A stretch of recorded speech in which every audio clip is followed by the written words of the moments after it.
Add idioms and expressions to your speech and writing as you add vocabulary. As you know, guys, idioms add color to your language. So, my dear friends, master idioms and common expressions, and your speech will be less awkward and less foreign. And you will also understand more of what you hear and what you read. Actually, idioms are a group of words that have specific spatial meanings that might be a little bit difficult for some people, for some students to remember, understand, and use. If you want to speak English more clearly, if you want to sound more native-like, or if you simply want to take your English to a higher level, this class can help you achieve your goal of taking your English to the next level. This class is also perfect for anyone taking an IELTS, TOEFL, or any other English tests. Learn many common English idioms in a variety of ways with explanations, situations, and exercises. These idioms are often heard in everyday speech in conversations and in movies and on TV. Learning them will help you understand English more and improve your ability to communicate. Take this class if you want to improve your spoken English, if you want to master English idioms and take your English to the next level, if you really want to speak English with more creativity. You could make a bundle. You make a bundle selling them at school. You could make a bundle on this. And guys, the techniques and the methods we have used in this course will help you remember these idioms and use them in real conversations and in real situations. And I'm sure you will start to speak English just like a native American person. Enjoy it. Hello everybody, how are you doing? Welcome to lesson number 1, stage 1. In this stage we will learn and explain the idioms, and we will use these idioms in 2 different examples. So I want you to focus, to listen to me carefully. The pictures in this lesson can help you to remember the idioms for a long time. So are you ready? Let's get started. The first idiom and phrase is about to. About to. About to means ready to, or on the verge of, or we can say close to or near to do something. So about to means almost ready to do something, or we can say intending to do something soon. Let me give you examples. It's a good thing Bob left the furniture store. When he did, Peter was so angry he was about to throw a dining room chair at him. So here he was about to throw a dining room chair at him. It means that he was very close and near to do something. Yes.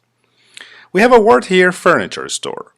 As you guys know, furnitures are the chairs, tables, sofas, and the beds in your house are furniture.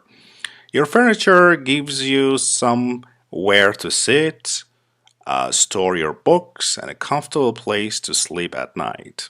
So furniture store is a place that actually sells these kinds of things. Let me give you the second example. I'm glad you're finally home. I was just about to have dinner without you. Oh, so about to here means that I was just ready to and close to or near to have dinner without you. So this is the first phrase. At least. At least means anyway, or the good thing is that. So you use at least to indicate an advantage that exists in spite of the disadvantages or bad situation that has just been mentioned. That's why we use at least. For example, we've run out of coffee, but at least we still have tea. So at least here means that the good thing is that we still have tea, okay? Run out of. Run out of means to use something completely so that nothing is left. So sometimes we run out of coffee, sometimes we run out of time, okay? Next example says Tracy can't afford to buy a car, but at least she has a good bicycle. So, at least here means the good thing is that. What's the meaning of afford here in this sentence? Afford means to have enough money or time to buy, keep, or do something. So, Tracy can't afford to buy a car. It means that she doesn't have enough money to buy a car.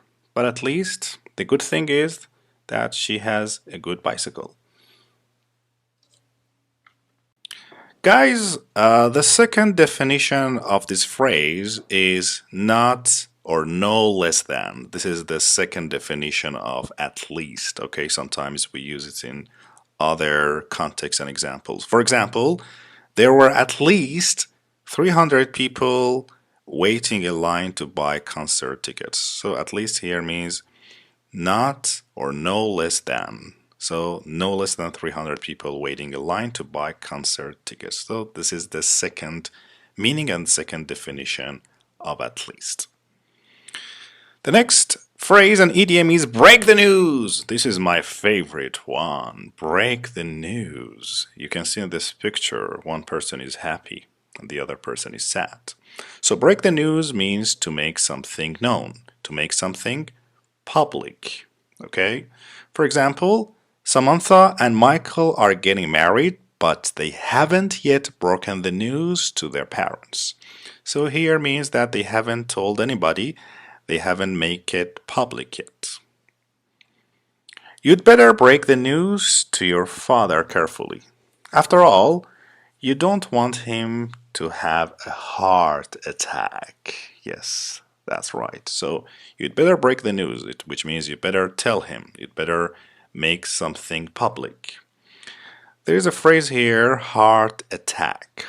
Guys, heart attack is a sudden and serious physical problem in which the heart doesn't get enough blood, causing damage to the heart and sometimes death. Yeah, sometimes that person dies. So this is a heart attack.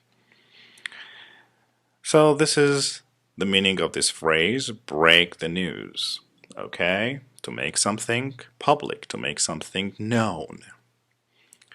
Next idiom is to cost an arm and a leg. To cost an arm and a leg means to be very expensive. Why do we say arm and a leg? That's very simple. You know, giving up your arm and leg is very costly and expensive. You can't sell your arm and a leg, so because they are very, very expensive. So that's why in this situation we say cost an arm and a leg, which means to be very expensive.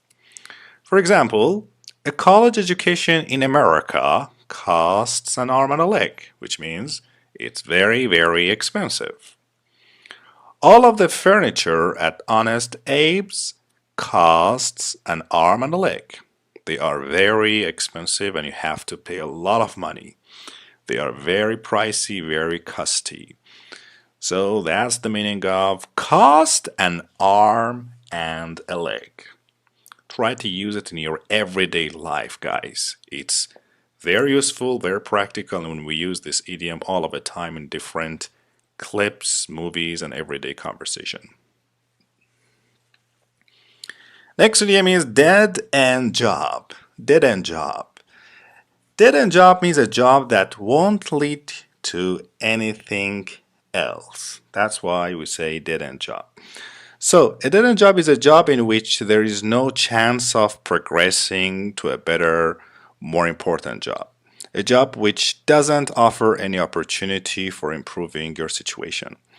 So let me explain the word dead end. Dead end here means a road that is closed at one end. Okay, that's the meaning of dead end. So I think now it's easy for you to understand why do we say dead end job. So dead end job is a job that has an end. Okay, so it actually doesn't give you any improvement and the end is not good. So that's why we say it's a dead end job. Let me give you two examples. Diane realized that working as a cashier was a dead end job. What's the meaning of cashier? Cashier is a person whose job is to receive and pay out money in a store, bank, restaurant, etc. That's the meaning of cashier here. Jim worked many dead-end jobs before finally deciding to start his own business. So he had many jobs that actually didn't improve his life, jobs that actually didn't lead to anywhere else. So that's why we say it's a dead-end job. So guys, if you have a dead-end job, please do not invest your time and money on it, okay? Just leave it and find a better one, because these jobs will not improve you, will not improve your situation, will not improve your life, and will bring you some disasters maybe. Next idiom is let's face it. Let's face it. Let's face it means let's accept difficult reality. We should accept the truth. So let's face it means something that you say before you say something that is unpleasant but true. That's why we say let's face it. Okay? So let me give you these examples. Let's face it, if Ted spent more time studying, he wouldn't be failing so many of his classes. Yeah, let's accept this difficult reality. Okay? I know it's not pleasant, but we have to accept it. Or for example, let's face it, if you don't have a college degree, it can be difficult to find a high-paying job. That's right. Let's accept this difficult reality. So high-paying job is a job that pays you very well. We call it a high-paying job, a job that pays you a lot of money. The next idiom is to give one the creeps. A very common one. It's very common in movies and clips, and probably you have heard it. To give someone the creeps means to create a feeling of disgust or horror.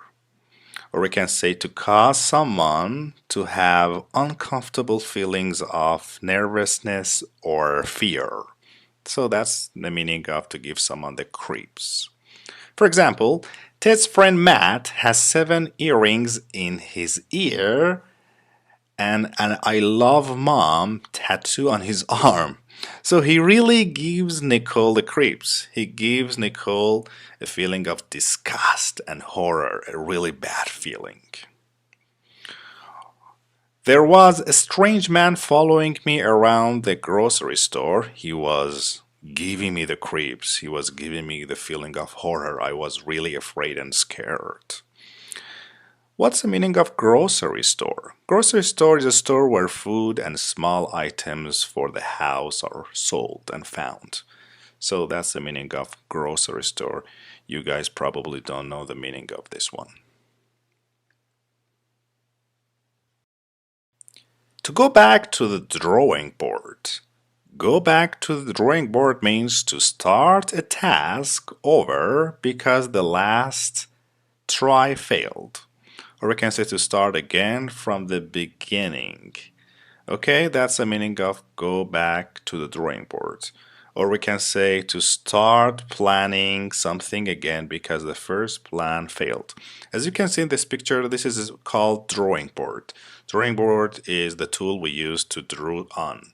Okay, so sometimes when you draw a picture and you fail, what do? You just maybe cut the paper and you start from the beginning. So to go back to the drawing board means to start a task over again from the beginning.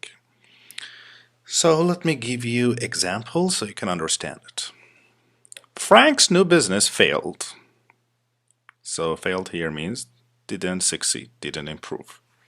So he had to go back to the drawing board, which means he had to start over, he had to start from the beginning.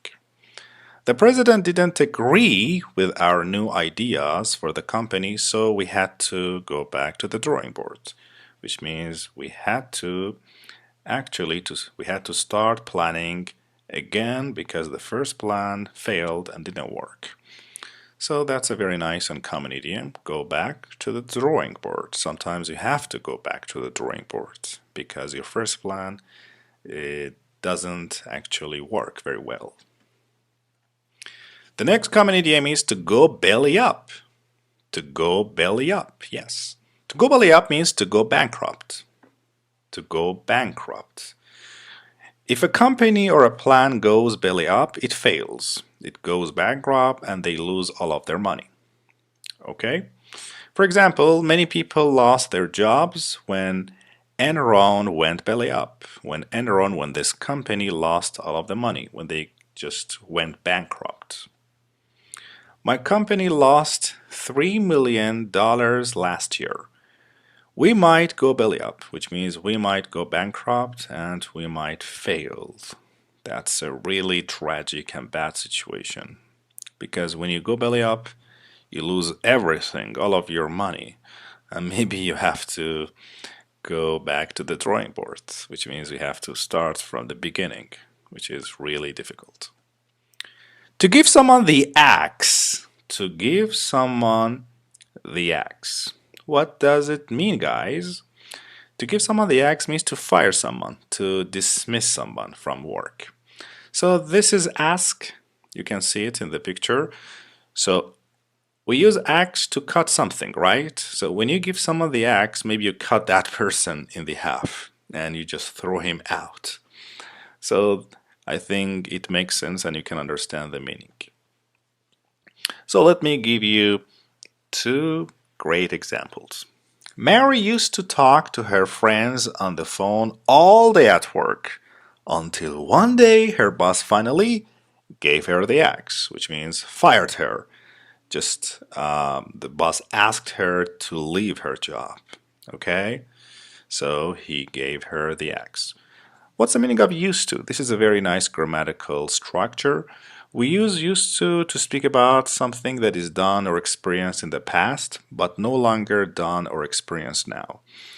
So that's why we use used to. Poor Powell.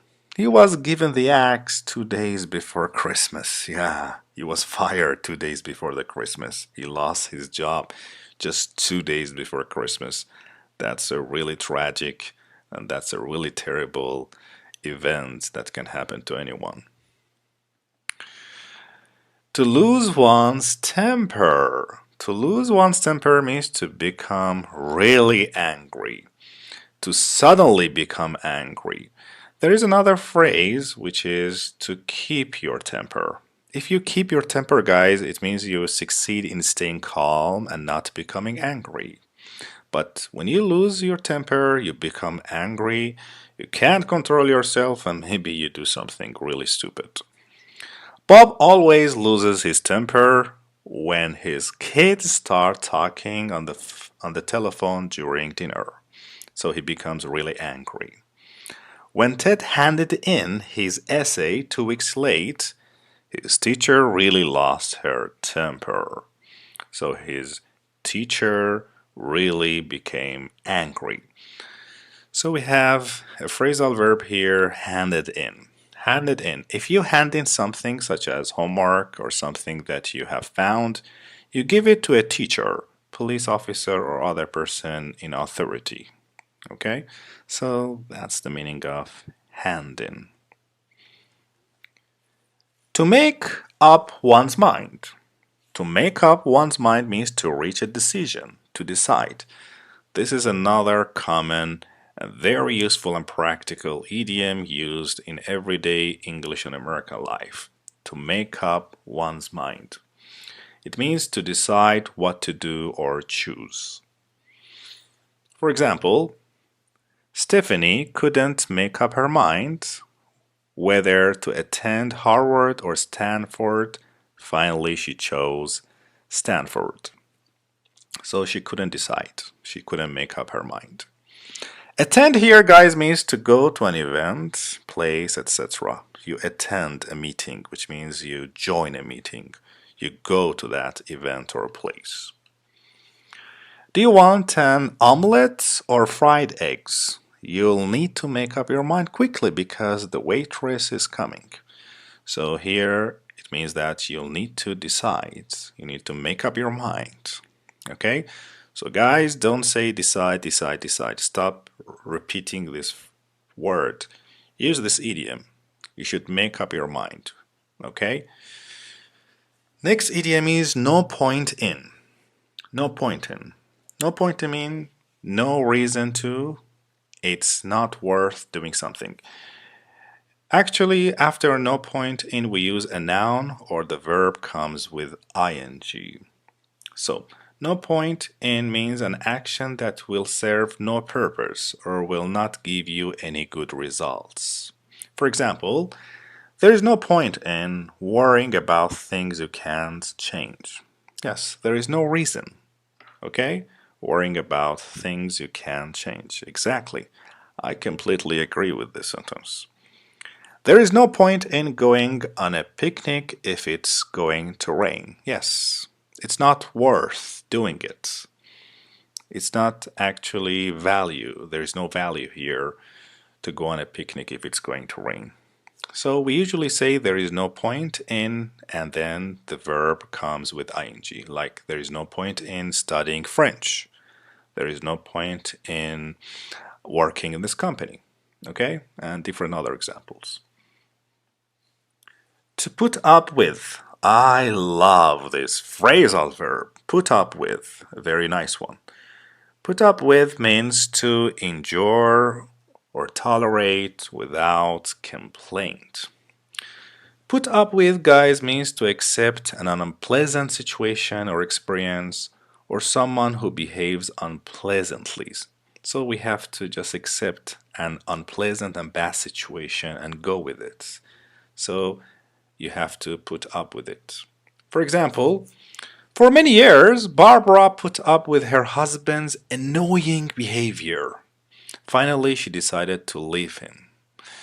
Yeah, for many years, she put up with her husband's annoying bad behavior. So put up with, she had to tolerate these bad situations without any complaint. What's the meaning of annoying? Guys, annoy means to make someone slightly angry or upset. So annoying behavior is a behavior that make you very angry and upset.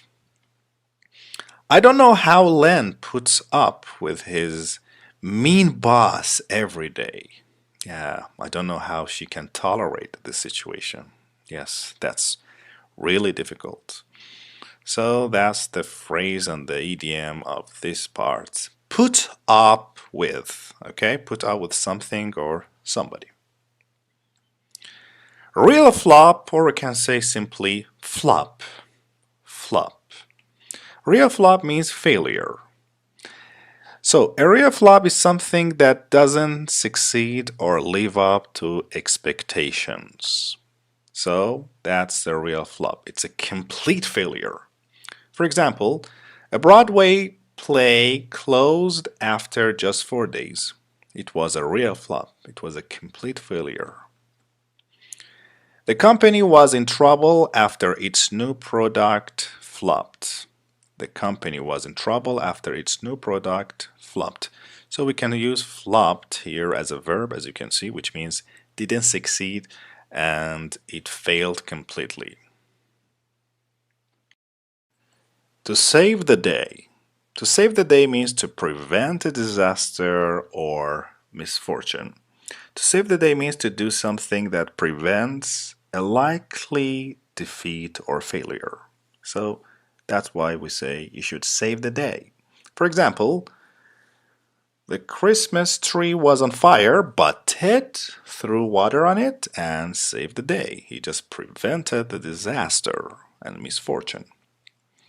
We forgot to buy champagne for our New Year's party, but Sonia brought some and really saved the day. Yes, she just prevented a misfortune or disaster. As sharp as a tack, or we can say sharp as a tack. As you can see in this picture, this is called actually tack. Tack is a small sharp nail. So if someone is as sharp as a tack, it means he's very intelligent and smart. Yes, that's the meaning of as sharp as a tack. For example, Jay scored 100% on his science test. He's as sharp as a tack. He's very smart, very intelligent. Anna got a scholarship to Yale. She's as sharp as a tack. She's very intelligent. What's the meaning of scholarship? Scholarship is the amount of money given by school, college, university, or other organization to pay for the studies of a person with great ability, but this is little money. So a person who has great ability but little money, so maybe some colleges or universities give scholarship. This is a financial support. To talk over. To talk over means to discuss. To discuss a problem or situation with someone, often to find out their opinion or to get advice before making a decision about it. Okay? So that's the meaning of to talk over. For example, Dave and I spent hours talking over the details of the plan. Yes, we discussed the details of the plan. Before you make any big decisions, give me a call and we'll talk things over. We'll talk things over, which means we will discuss things. So that's the meaning of talk over. That's a very nice and informal phrase. And the last idiom of this stage is top dollars. Top dollars means the highest end of a price range or a lot of money. So top dollar means a lot of money, okay? Large amount of money or very high price. For example, Nicole paid top dollar for a shirt at Banana Republic. She paid a lot of money. Wait until those jeans go on sale. Why pay top dollars? Yes, why do you want to pay a lot of money? So the guys, that's the end of stage number 1. In the next stage, actually, we're gonna have a very interesting conversations between a family, and we're gonna use all of these idioms in that conversation. I want you to listen to this conversation carefully because it can help you to understand, to master these idioms more and more and more. Okay, see you. How are you doing? Welcome to Popular American Idioms. And in this part, which is called Practice and Check Yourself, you have the time to check your understanding. We have learned many idioms in this chapter, and we're going to review them here. So, my dear friends, I'm going to give you a clear explanation of an idiom, and I'm going to show you a relevant picture. So you have 10 seconds to guess the right idiom. So, are you ready? Let's get started. So, idiom number 1. Guys, when we speak about a job that has no future, a job that won't lead to anywhere else. So, what is the idiom for this definition?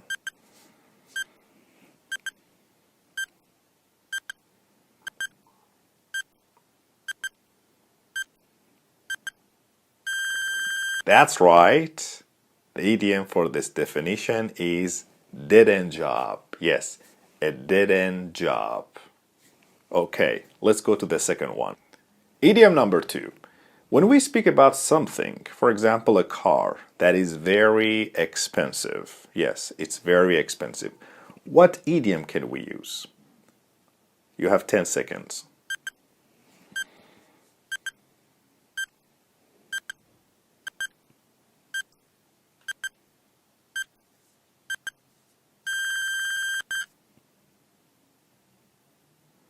That's right. We say cost an arm and a leg. For example, this car costs an arm and a leg.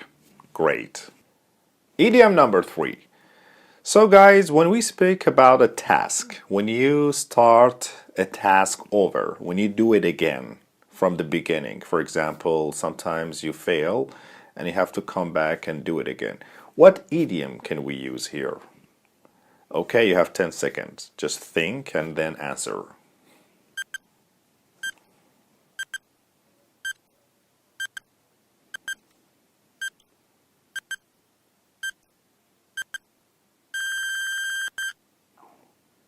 That's right, we say, go back to the drawing board. Yes, go back to the drawing board. When you go back to the drawing board, you start the task over. Idiom number 4. If my boss fires me, remove me from the job. What idiom and expression I can use here? Think deeply. You have 10 seconds.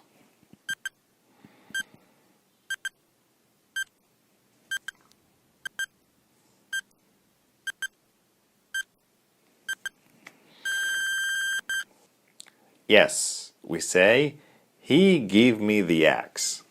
If my boss gives me the axe, he fires me. He removed me from the job.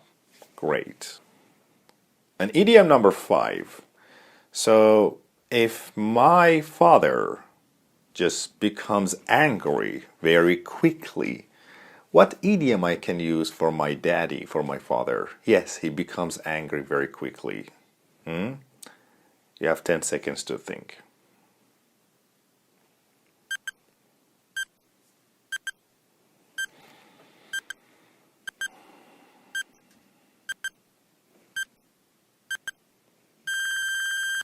Okay, so what is your answer? That's right. I say my father is losing his temper. Yes, he's losing his temper. So if you lose your temper, you become angry very quickly and you cannot control yourself. The next idiom is about a horror and bad feeling. If my friend gives me a bad feeling, so what can I say here? What idiom I can use?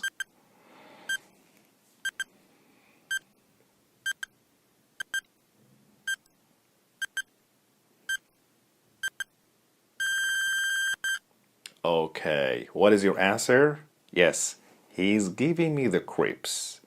He's giving me the creeps. My friend gives me a bad feeling, a feeling of horror, right? Great. The next idiom is about money. Yes. You know, guys, I lost all of my money and I just went bankrupt. I have no money. So what American idiom we can use here? Can you guess? Think and answer me.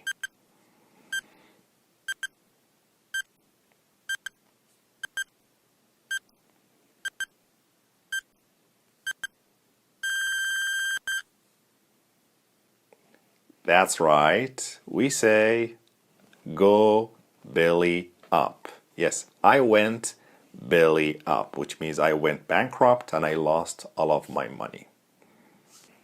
Okay, my dear friends, thank you very much. I hope you have answered all of my questions. If you still have problems understanding these idioms and expressions, please go back and review them. So, see you in the next chapter. Hello, my dear friends, how are you doing? Welcome to stage number 1, lesson number 2 of American Common Idioms. In this lesson, we're going to teach you many great, useful, practical idioms we use at work, at everyday conversations. There are some pictures for some idioms.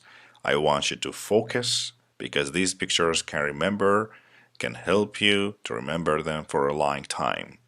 Are you ready? Let's get started. To change one's mind.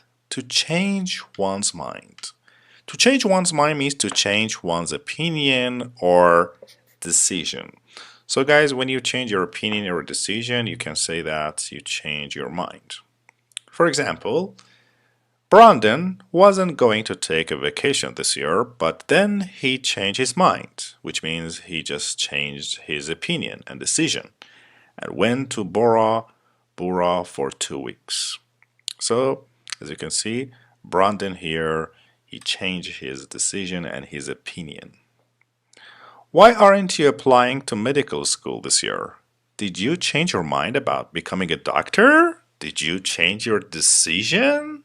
Oh, that's bad or maybe good.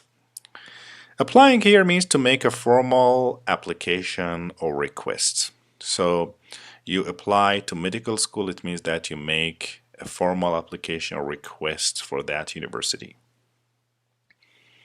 Let's go to the next and the second idiom. Easier said than done. Easier said than done. That's a very nice, useful, and practical idiom. When you say that something is easier said than done, it means it's more difficult than you think. You think it's easy, but it's really difficult. Okay? It's easier said than done. For example, you want to climb Mount Everest? Ha ha ha ha ha. Easier said than done. That's really easy to think, but it's really, really difficult to do. When you want to put your words into actions, there are a lot of pressure and difficulty, right? So, moving into a new home is easier said than done. Yes. For example, my friend says that he wants to learn English in 2 days. Haha. It's really funny, right? So maybe you can tell him, come on, you want to learn English in 2 days? It's easier said than done.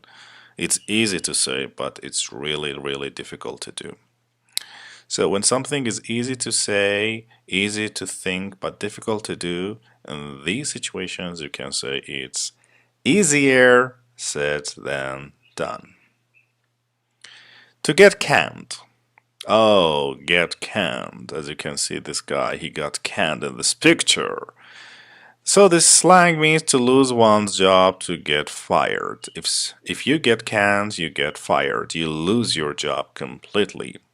For example, after Chris got canned, which means after Chris got fired, after he lost his job, it took him a year to find a new job. Lisa is a lousy secretary. She deserves to get canned. So here means that she should be fired because she is a really bad secretary. There are two other synonyms for get canned, and these synonyms are to get sacked or to be given the axe. We learned this idiom in the previous lesson number 1, to give somebody the axe, which means to fire somebody. Can you remember it? I can still remember. That's perfect. So you can use this idiom in your everyday life. If somebody loses his job, you can say, oh, Jack got canned, which means he just lost his job. This useful idiom is to hang in there. Hang in there. If you tell somebody hang in there, you just tell him to preserve, not to give up. Okay? When people are in difficult situations, maybe they stop working, maybe they stop actually improving, but you should encourage them. You should give them a positive feeling. You should tell them, hang in there, which means don't give up. So this is a kind of encouraging sentence and phrase. For example, I know you are 4 games behind, but you can still win the tennis match. Just hang in there. Yes, don't give up. Hang in there. Hang in there, Don. Your invention will soon be success. So here, hang in there is a very nice sentence you can use to encourage your friends, to tell them not to give up, okay? So if your friends are in difficult situations, you can tell them to hang in there, which means not to give up. If worse comes to worst. If worse comes to worst means in the worst case, if absolutely necessary. If you are in a really, really, really bad situations, so maybe you have to do something and you will be forced to do something. So you can say if worse comes to worst. For example, Ted's car isn't running well. If worse comes to worst, he can take the bus to school. So here means if it's absolutely necessary, if his car didn't work at all, maybe in that terrible situations, as the last option, he can take the bus to school. I know you are running out of money. If worst comes to worst, you can always sell some of your jewelry. Yes. If absolutely necessary, if you are in a really bad situations, if you have no money, as a last option, you can sell some of your jewelry. Guys, jewelry are decorative objects worn on clothes or on the body, such as rings, necklaces. We call them usually jewelry, and they are very expensive. To keep one's chin up. Keep your chin up. Yes, I always use this idiom with my friends. Keep your chin up, which means to stay positive. If you tell people keep your chin up, you are telling them to stay positive. For example, even when he was unemployed and homeless, Bill managed to keep his chin up. So even when he was unemployed, which means jobless, he didn't have a job, and homeless, which means he didn't have a home and house, Bill managed, which means he was successful to keep his chin up. He was successful to stay positive. Okay, I'm very proud of you, Bill. Keep your chin up. You will find your lost dog soon. Keep your chin up, which means stay positive. Don't give up. You will find your lost dog very soon. So when people are in negative mood, when they are in the bad mood, this is another encouraging sentence you can use. You can tell them keep your chin up, which means stay positive, look on the bright side, just think positively. Good things will happen to us. I believe if you think positively, good things and positive things will happen to you. Last resort. Last resort. This is a very nice idiom. Last resort. If there are no other alternatives, option left, the last solution for getting out of difficulty. So we can use last resort when we speak about the last solution for getting out of difficulty, out of difficult situations. For example, David was locked out of his house. He knew that as a last resort, he could always break the window. Yes, this is the last option. This is the last solution because the door is locked out of his house. There is no other option. I don't like taking medicine. I only take it as a last resort. I think I'm like that. I never take medicine, but if I become very, very, very sick as a last resort, as a last solution, maybe I will take some pills. And my mother really becomes angry when I do that. The next useful idiom is to live from hand to mouth. To live from hand to mouth. To live from hand to mouth means to barely have enough money to live, to hardly have enough money to live and survive.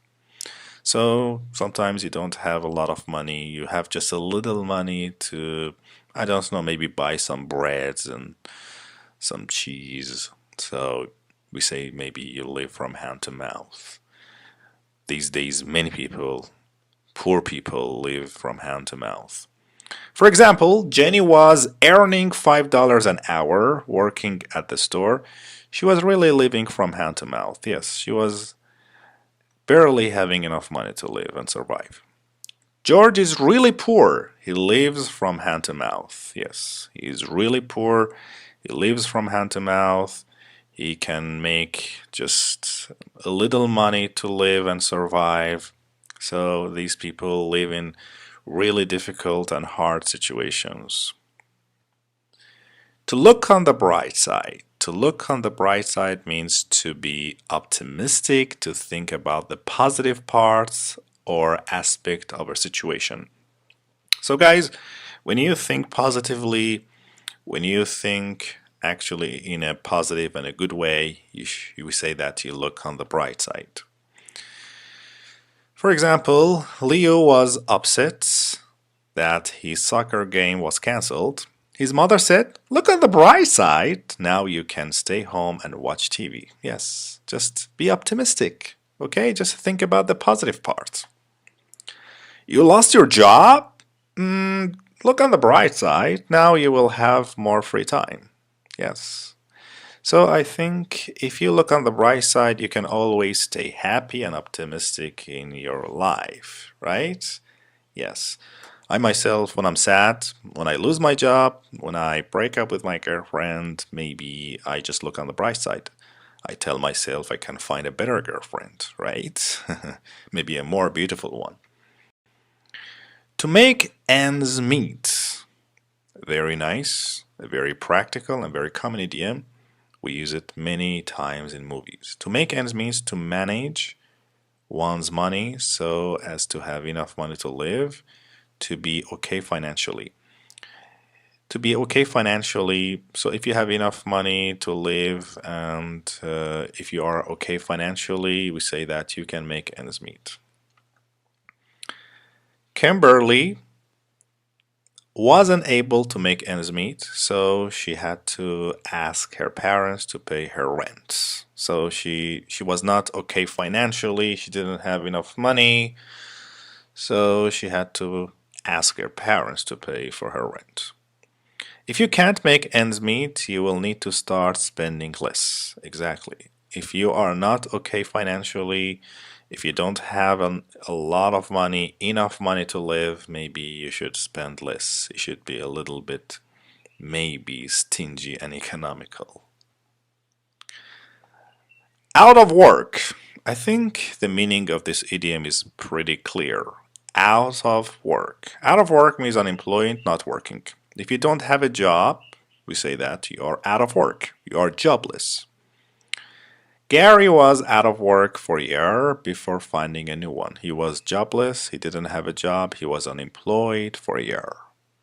Bob is out of work. Do you know anybody who might want to hire him? Yes, he's jobless, he doesn't have a job. So if you want to say that a person has no job, has no work, you can say that he is out of work, okay? He's out of work. Right-hand man. Right-hand man. Right-hand man is the most helpful assistant or employee. We call it the right-hand man. If you have a very helpful assistant or employee or a person in your life, you can call him, he's my right-hand man. A person who can support you and he's always useful, he's always available, he can always actually maybe give you money, help you, give you some solutions. For example, Joan's right-hand man helps him make all of his decisions. So I think Joan is very lucky because he has a person in his life that is very helpful and helps him all of the time. When Jack Thompson retired as president of his company, his right-hand man took over. Yes, took over means he just took the job. He just took the responsibility. So I think it's really, really important in your life to have a right-hand man, a person, a very helpful person that can help you all of the time when you are in trouble, whether you need money, whether you need advice, whether you need some solutions. So guys, do you have a right-hand man in your life? If yes, please keep it. To set eyes on somebody or something means to look at or to see for the first time. So that's the meaning of to set eyes on something or somebody. For example, Ted was in love from the moment he set eyes on Amber, from the moment he just saw Amber for the first time.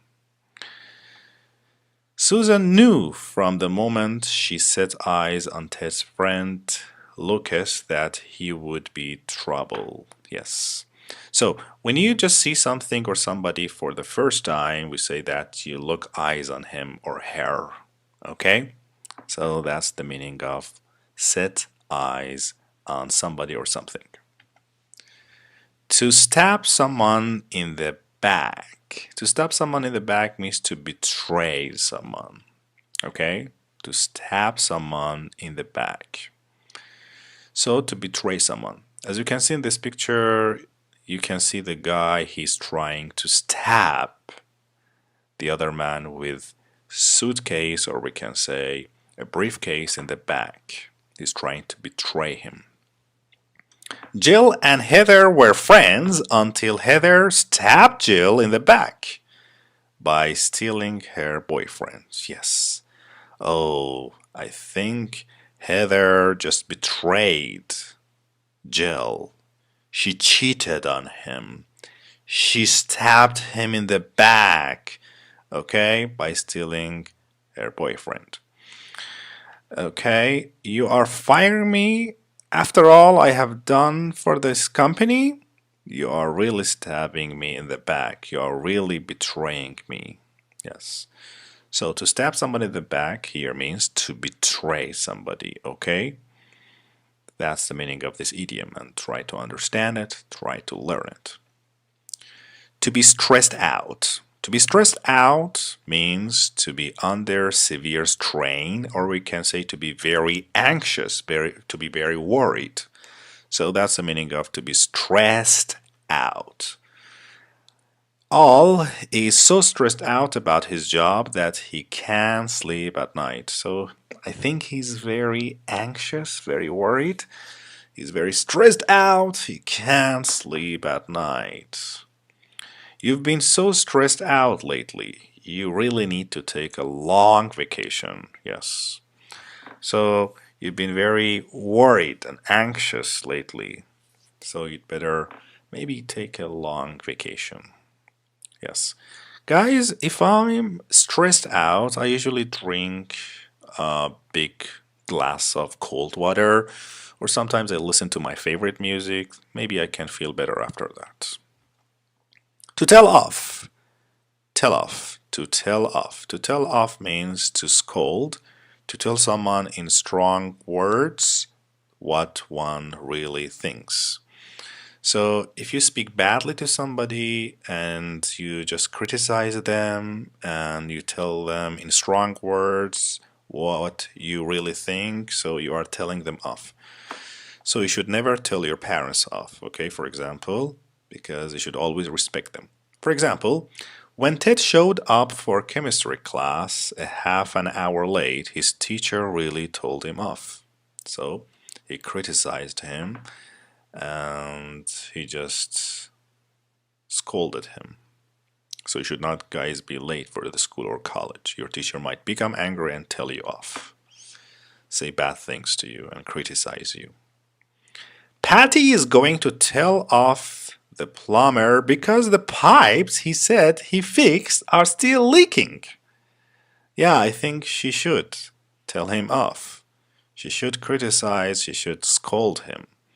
What's the meaning of plumber? Plumber is someone whose job is to supply, connect, and repair water pipes and devices.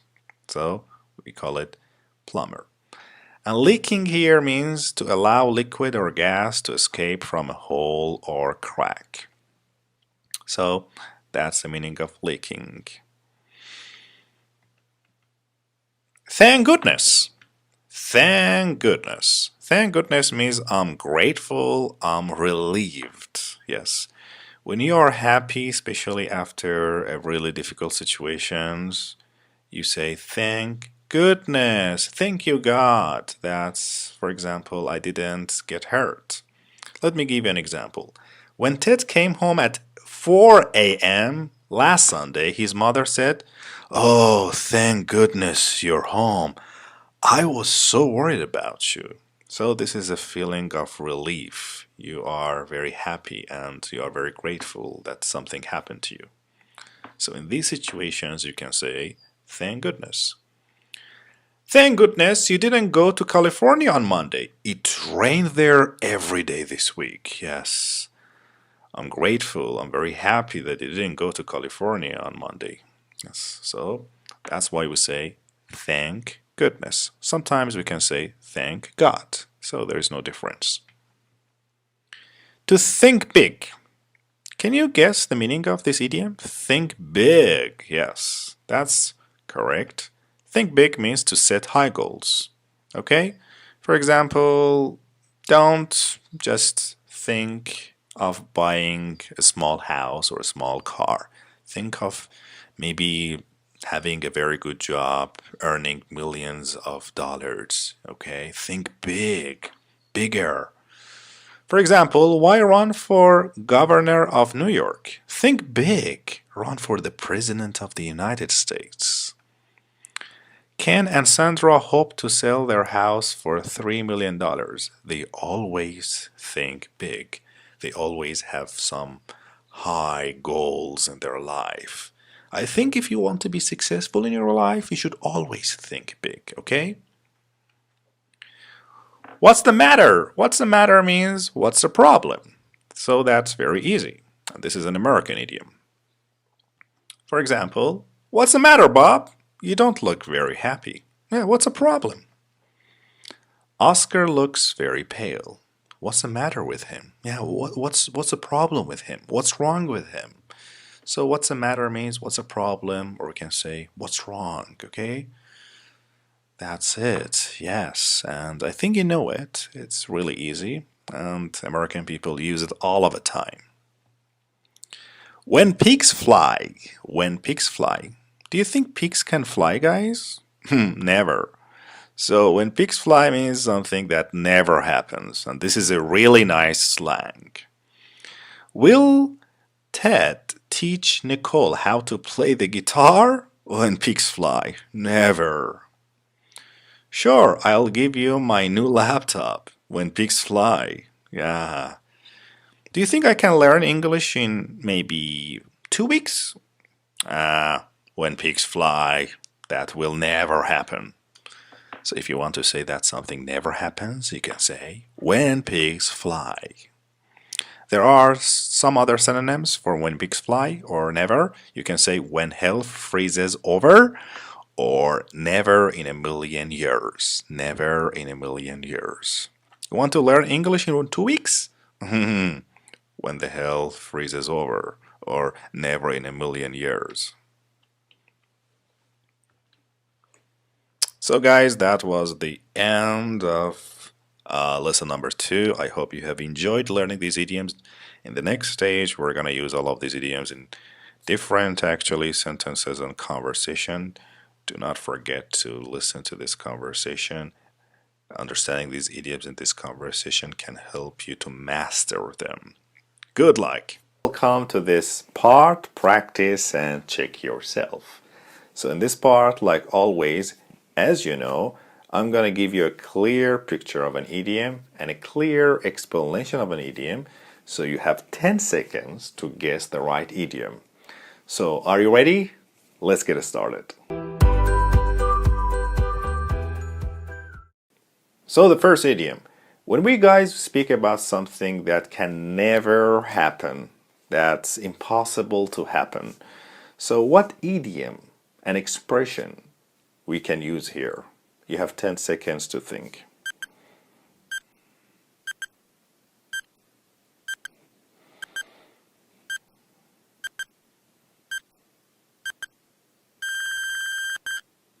Okay, that's right. We say what? Yes, we say when pigs fly. When pigs fly, which means something will never happen. Idiom number 2. You know, guys, my friend is actually a very helpful assistant. He's a very helpful assistant at work, and I appreciate his help. So when we speak about a person or an assistant that is very helpful, what idiom and expression we can use here? Can you guess? Think.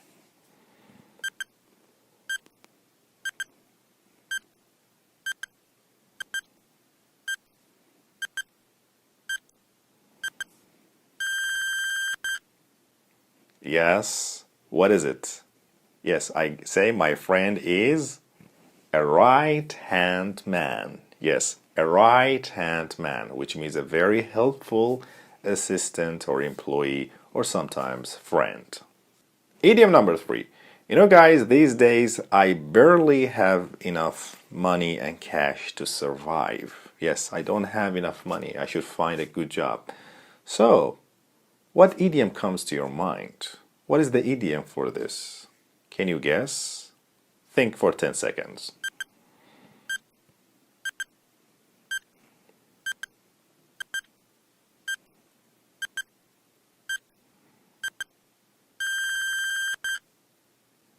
Okay, yes. We say to live from hand to mouth. Yes, these days I'm living from hand to mouth, which means I barely have enough money to survive. And idiom number 4. You know, guys, my friend wants to actually pass the test, but I told him it's more difficult than you think. So, what idiom comes to your mind when we speak about something that is more difficult than you think? Huh? So, think for 10 seconds and then answer.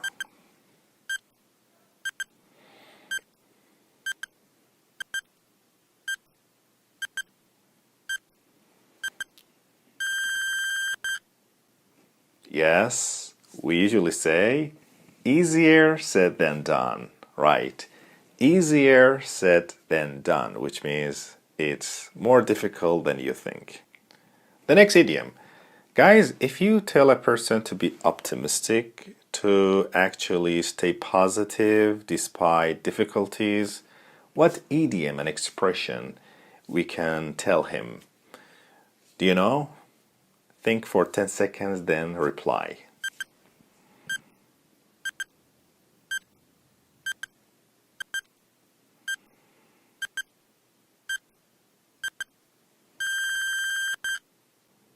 Yes, we usually tell people to look on the bright side. If you tell a person to look on the bright side, we are telling them to stay positive, even in difficult situations.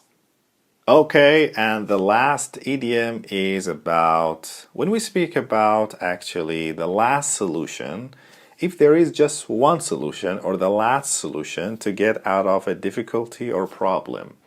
What idiom is for this last solution? Can you remember that?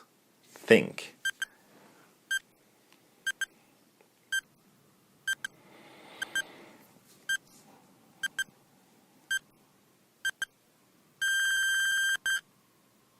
Yes, did you actually remember?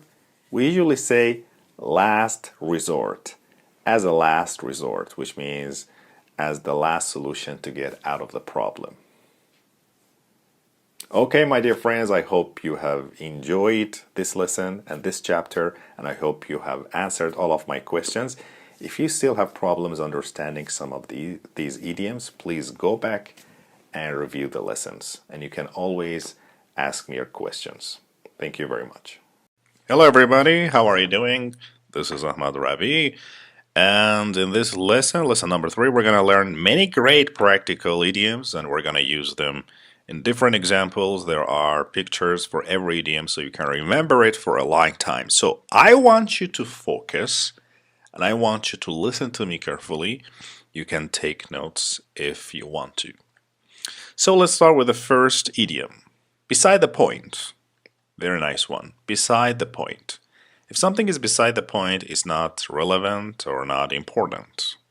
For example, whether or not I ask the waiter to bring us water is beside the point. Waiters should always bring water to the table. Exactly.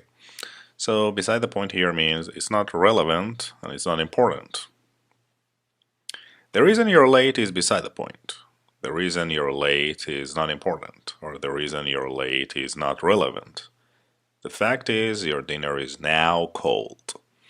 So we use beside the point when we are referring to something that has no connection with our issue or not relevant to our issue.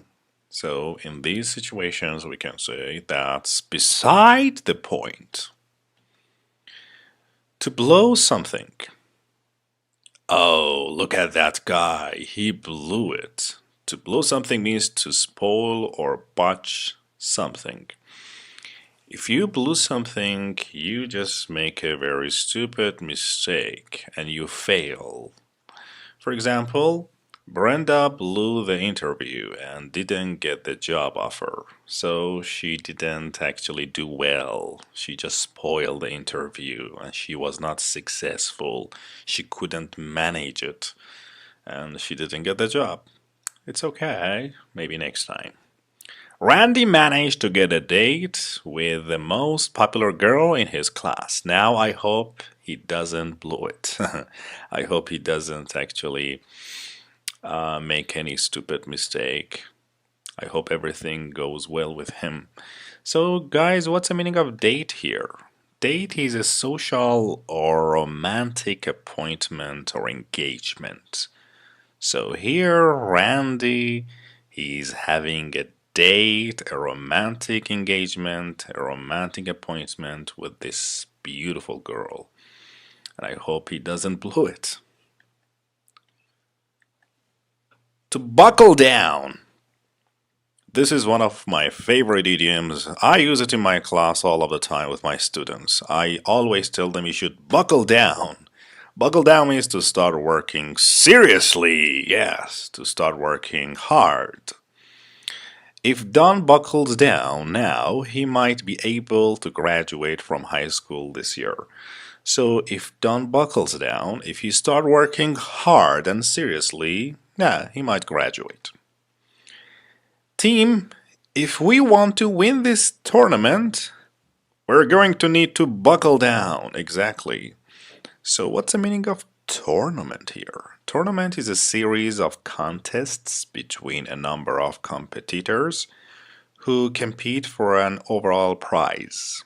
Okay, so this is many series of contests. So buckle down means to start working seriously. So again, guys, if you want to learn all of these idioms, I believe you should buckle down. You should start working seriously, okay? Do not skip and do not actually run away from learning these idioms. Can't stand! A very nice and very popular and very common one. Can't stand means to hate something. For example, Bob can't stand bureaucrats, so he'd never do well working at a large corporation. So what's the meaning of bureaucrats? Bureaucrats are the officials, employees, and the people who run government departments and offices or similar officers. So that's the meaning of bureaucrats. Nicole can't stand broccoli. She simply refuses to eat it. Yeah, me neither. I can't stand broccoli, which means I hate broccoli. This is a very nice slang you can use when you hate, when you don't like something. For example, I can't stand people when they stare and look at me for a long time. Yeah, I hate it, especially when I'm in the restaurant. To cut class, I think you can understand the meaning of this idiom. It's very clear. To cut class means to miss class without an excuse. When you don't go to your class, you go outside, maybe with your friends, to a different cafe. You just run around, waste time, you miss classes, you cut classes. When I was younger, I always cut classes. I didn't go to the class. I went just outside with my friends, went to different parks. So the example here says Ted often cuts classes or cuts class to spend more time with his girlfriend. No, shame on him. He should not cut classes, I guess, because he's gonna face the bad consequences. If you keep cutting French class, you're going to fail it. Yes. You should stop missing classes. You should stop cutting classes. Because if you keep doing it, you will fail. So guys, do not cut classes in your life. Yes, this is my experience. Be real. Be real. What does it mean? Be real means to be serious or realistic about what's going on. So if you tell people to be real, you are telling them to be serious about something, to be realistic about something, and stop joking. You think you won't get a speeding ticket when you drive 85 miles per hour? Come on, get real. I'm not joking.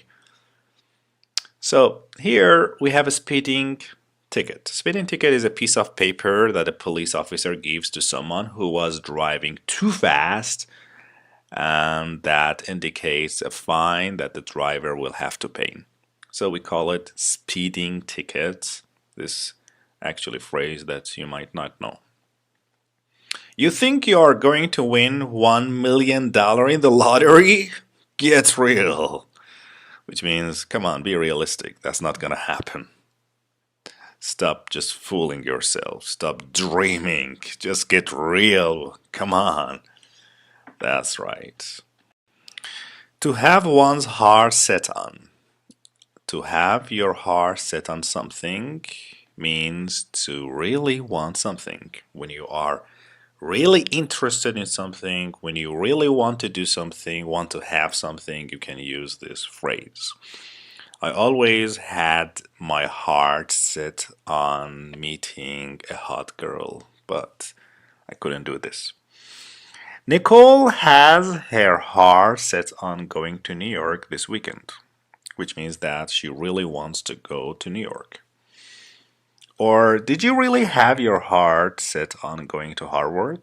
Did you really wanted to go to Harvard? So to have your heart set on doing something means that you really want to do something, and this is a really common, nice, and popular idiom.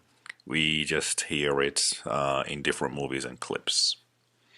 To hit the books, I always tell my students you should hit the books. So what does it mean? Does it mean that we should go and hit the books with our hands? No, hit the books here means to start studying seriously and hard. Hit the books. Ted wasted all weekend. Finally, on Sunday night, he decided it was time to hit the books, which means it was time to just start studying and reading books. Hit the books! I know you have a test tomorrow. Exactly. I always hit the books just the night before the exam. I know that's wrong, that's not right, but this is a really bad habit and I should stop it. Lost cause. That's a lost cause.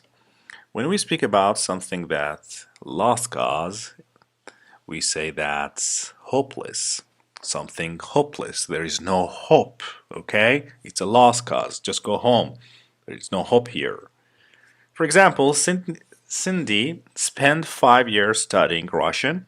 Finally, she realized it was a lost cause. It was something hopeless. She would never learn it. Exactly.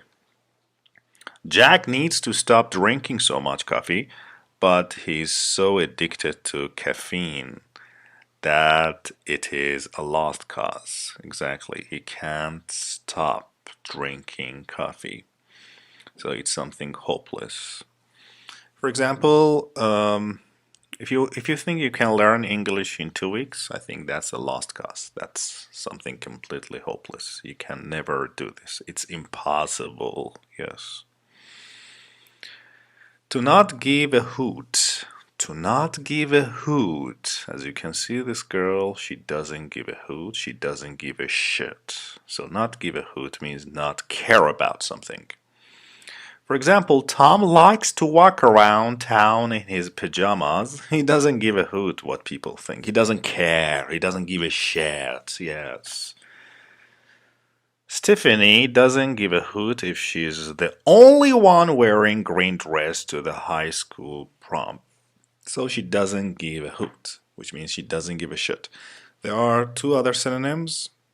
Not give a hoot, we can say to not give a damn or not give a darn or not give a shit. As you can see in this picture, this girl, she doesn't give a shit about what people think. Yes, if you want to have a happy life, I think you should not give a hoot about what people think. Over someone's head. Over someone's head. If something is over your head, it's beyond one's understanding. So you cannot understand it because it's just over your head. It's beyond your understanding. You cannot understand it. For example, the professor was speaking over our heads. None of us could understand him. So here means that the professor was speaking about something that was really difficult for us to understand. It's beyond our understanding. The article on cloning was written for scientists. It was over my head. Yes, it was beyond my understanding. Guys, to be honest with you, philosophy is over my head. I cannot understand it. I don't know what it speaks about. To slack off. To slack off means to waste time. Yes, that's a very nice, actually, phrase. This is an American one. To slack off, to waste time. As you can see, this girl in this picture, she's slacking off, which means she's wasting time.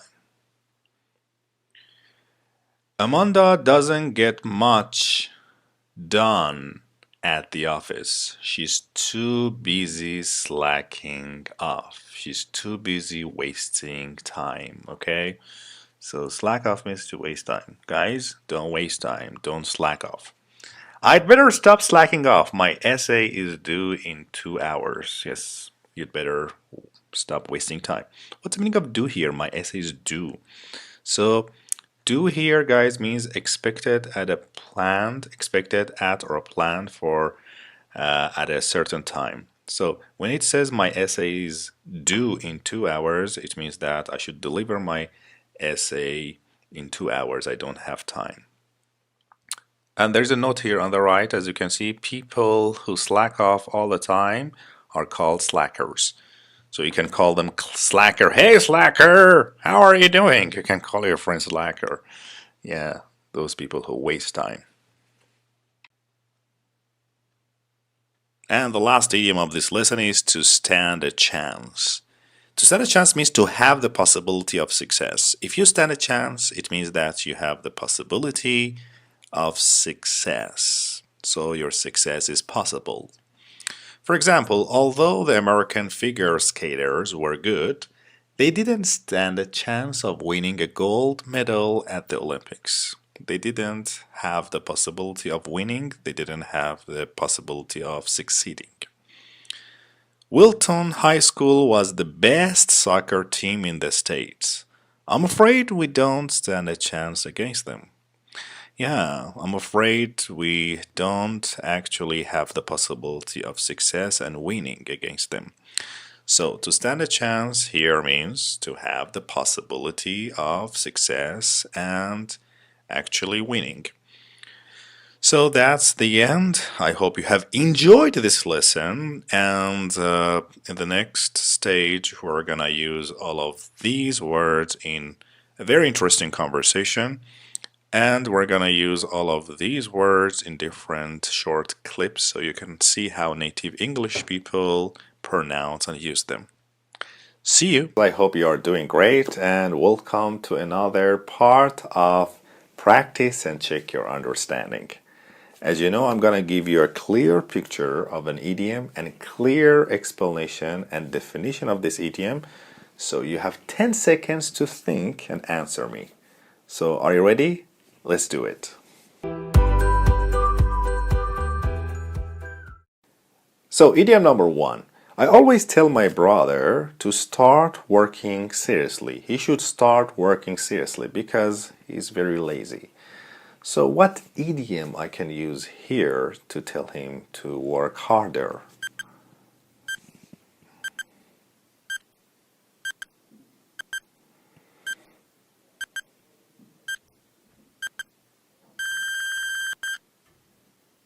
Yes.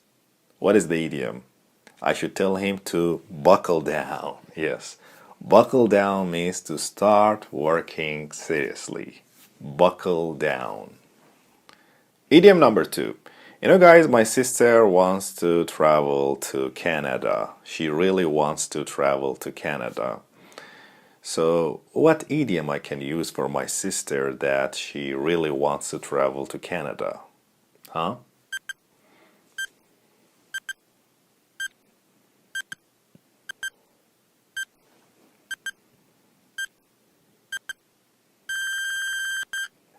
That's right. I usually say she has her heart set on traveling to Canada. So, she has her heart set on traveling to Canada, which means she really wants to travel to Canada. Idiom number 3. You know, guys, my brother, as I told you, is a little lazy and he always wastes time. Yes, he wastes time. So, what is the idiom actually for wasting time? It's an easy one. Can you remember it? Think for 10 seconds and then reply.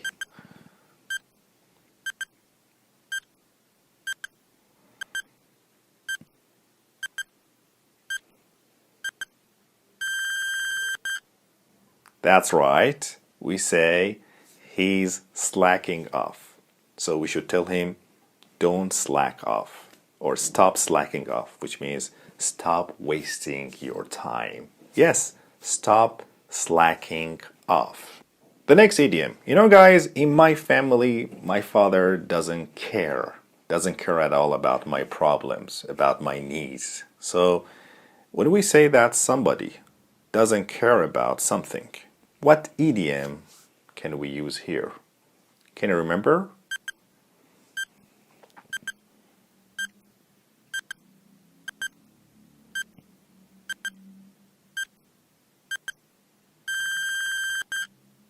Yes, we say, what is the idiom? That's right. We say that my father doesn't give a hoot.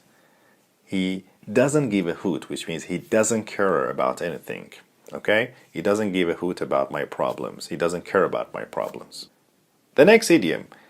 When we speak about something that is not important and not relevant. Yes, something that is not important or not relevant.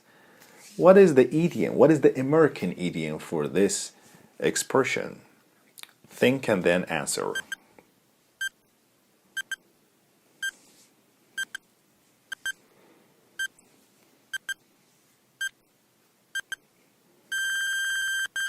That's right. When we speak about something not important or not relevant, we say that's beside the point. That's beside the point, which means that's not relevant or not important, or we are speaking about something completely different. That's beside the point. And the last idiom of this chapter we want to review here is about something that's hopeless. Yeah, when we speak about something that is hopeless and there is no hope in something, what idiom can we use here? Can you remember?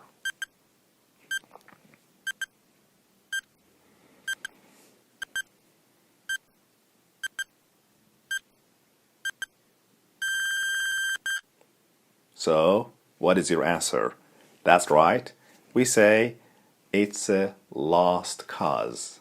Lost cause, which means something that is actually hopeless and there is no hope. Okay, my dear friends, I hope you have answered all of my questions, but if you still have problems, please come back and review the idioms so you can improve yourself. So, let's go to the next chapter. Have a great time. Everybody, how are you doing? Welcome to lesson number 4.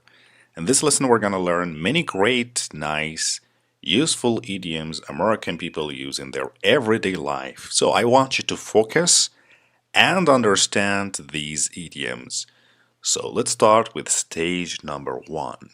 Do not forget to look at the pictures we have just designed. So these pictures can help you to remember the idioms for a long time.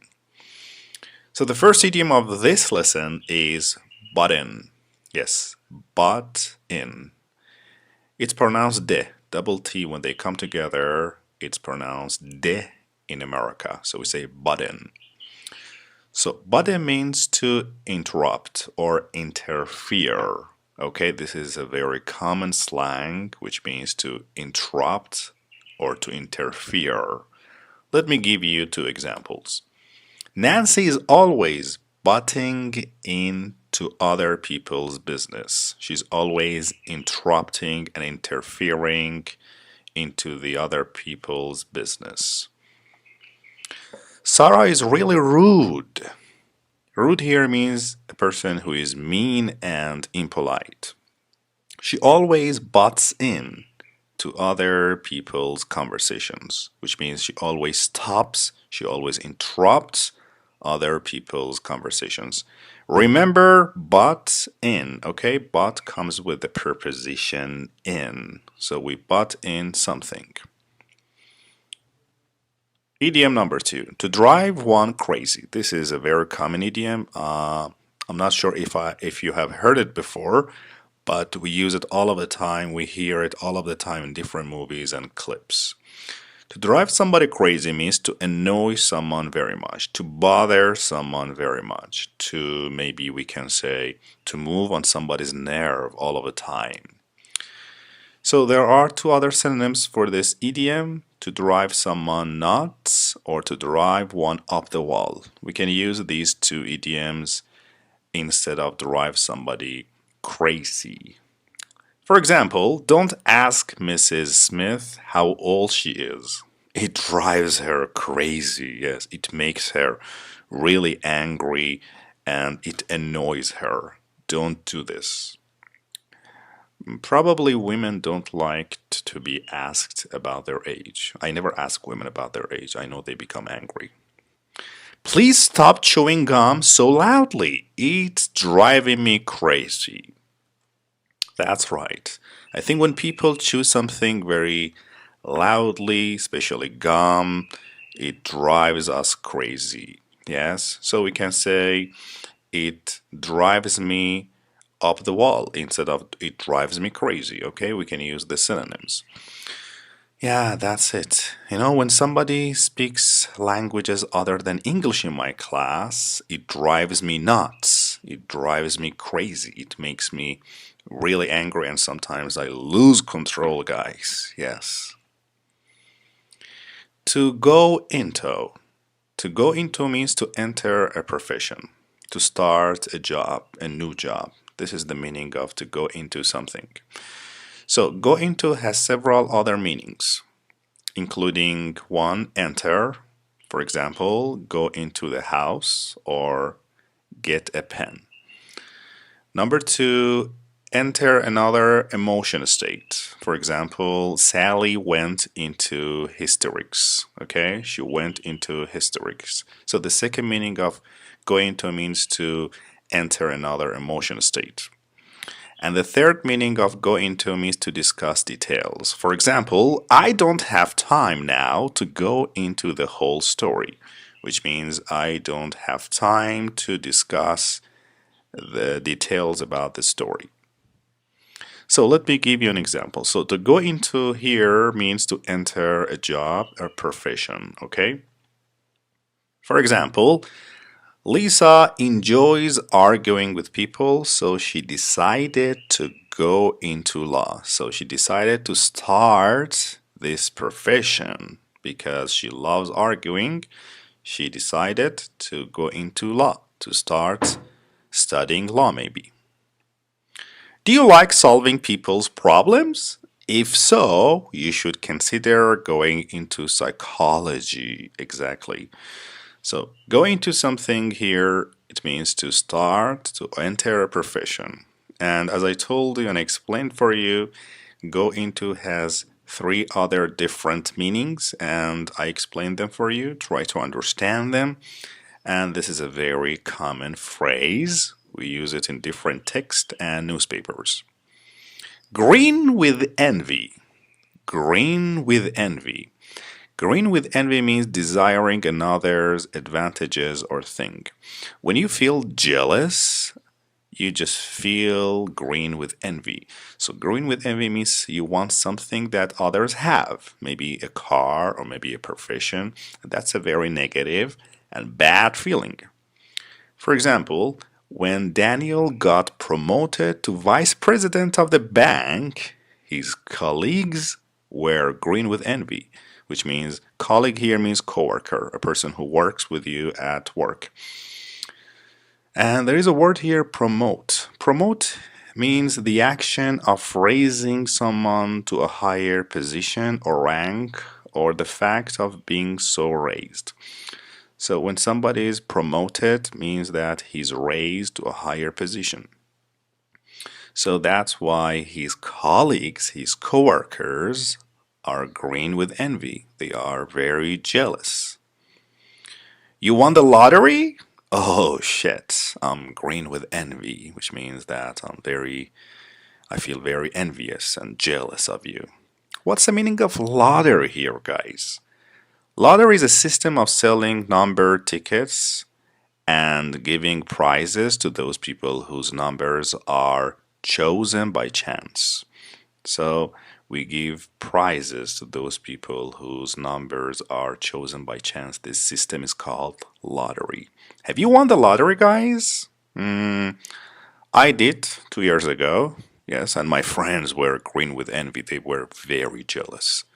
So that's the meaning of this idiom, green with envy. Try to understand it and try to use it in your everyday life. Hung ho. Hung ho. Do you think this is English? No, it's not English, but we use it in English sometimes, and you probably have heard it in some American movies. So, hung ho means very enthusiastic, very excited about something. Okay? If the expression hung ho doesn't sound like English to you, there is a reason. It comes from Mandarin Chinese phrase meaning working together. A U.S. Marine Corps commander in China adopted this expression as the motto for his battalion during World War II, and from there it sailed over to the United States and came into common use. So as you can see, hung ho, it comes from the Chinese word, which means very enthusiastic, very interested, very excited. When you love something very much, you can use this phrase. For example, Heather is really gung ho about her new job, which means that he's really excited about her new job. Yes. Sharon really loves college. She's very gung ho, which means that she's very, very enthusiastic. She's very happy and excited about her college. She loves this college very much. Are you guys gung ho about learning English? If yes, I want you to learn and master these idioms I'm trying to explain. So, do not forget that we say gung ho about something, okay? You're always gung ho about something. As I said, I'm gung ho about learning English or maybe French. Head and shoulders above. Head and shoulders. Sometimes we say it like fast, like head and shoulders above, head and shoulders above others, which means far superior to, which means excel people, to be better than other people. So if you are head and shoulders above others, it means that you are in a better position. You are better than others. For example, the Boston Symphony Orchestra is head and shoulders above any other orchestra in the area, which means that it's better than other orchestra in that place. I can't believe you only won second prize in the competition. You were head and shoulders above the first prize winner. Yeah, which means that you were better than the first prize winner. So, head and shoulders. I think I am head and shoulders above my friend Marshall because I can speak 6 languages, but he can only speak 2 languages. So I'm far superior to him, right? Yes. To hit the nail on the head. Hit the nail on the head. To hit the nail on the head means to be right, to be exact. So if somebody says something exact, we can say that you hit the nail on the head. As you can see in this picture, the guy is trying to hit this nail on the head. So if you hit the nail on the head, you can just, easily fix something, right? So, but hit the nail on the head here means to be exact and to be right. For example, Don hit the nail on the head when he said that Tiffany is jealous of Amber. He just said the exact thing. That was completely correct and right. Steve hit the nail on the head with his idea of moving his company's manufacturing facility to China. He just did the exact and the correct and the right thing. So that's the meaning of hit the nail on the head. To be on thin ice with someone. To be on thin ice with someone.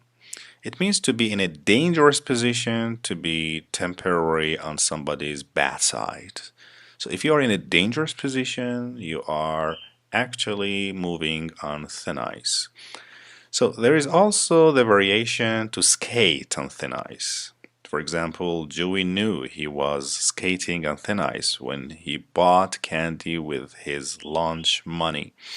So to be actually on thin ice with somebody means to be in a dangerous position.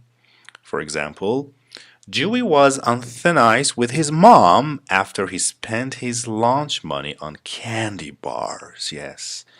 So he was in a dangerous situation, and actually, his mother, I think, is gonna become really angry. Bill was on thin ice with his girlfriend after she saw him at the movie theater with another girl. Oh my God. That's a very dangerous situation. That's a very dangerous position. And I think she's gonna break up with him, maybe. Yeah, he's on thin ice with her. Guys, to be honest with you, I had an accident with my father's car, so I think I'm on thin ice with my father. He's gonna punish me. The next idiom is to pay someone a compliment. To pay someone a compliment means to give someone a compliment, to offer someone an admiring comment, to say good things about somebody's skills. So, for example, Professor Russo paid Jennifer a compliment. He said she had a beautiful smile. Yes.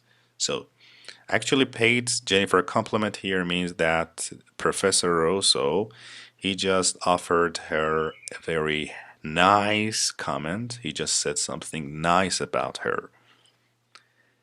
Isn't it wonderful to pay someone a compliment? It makes them feel good and it doesn't cost you anything.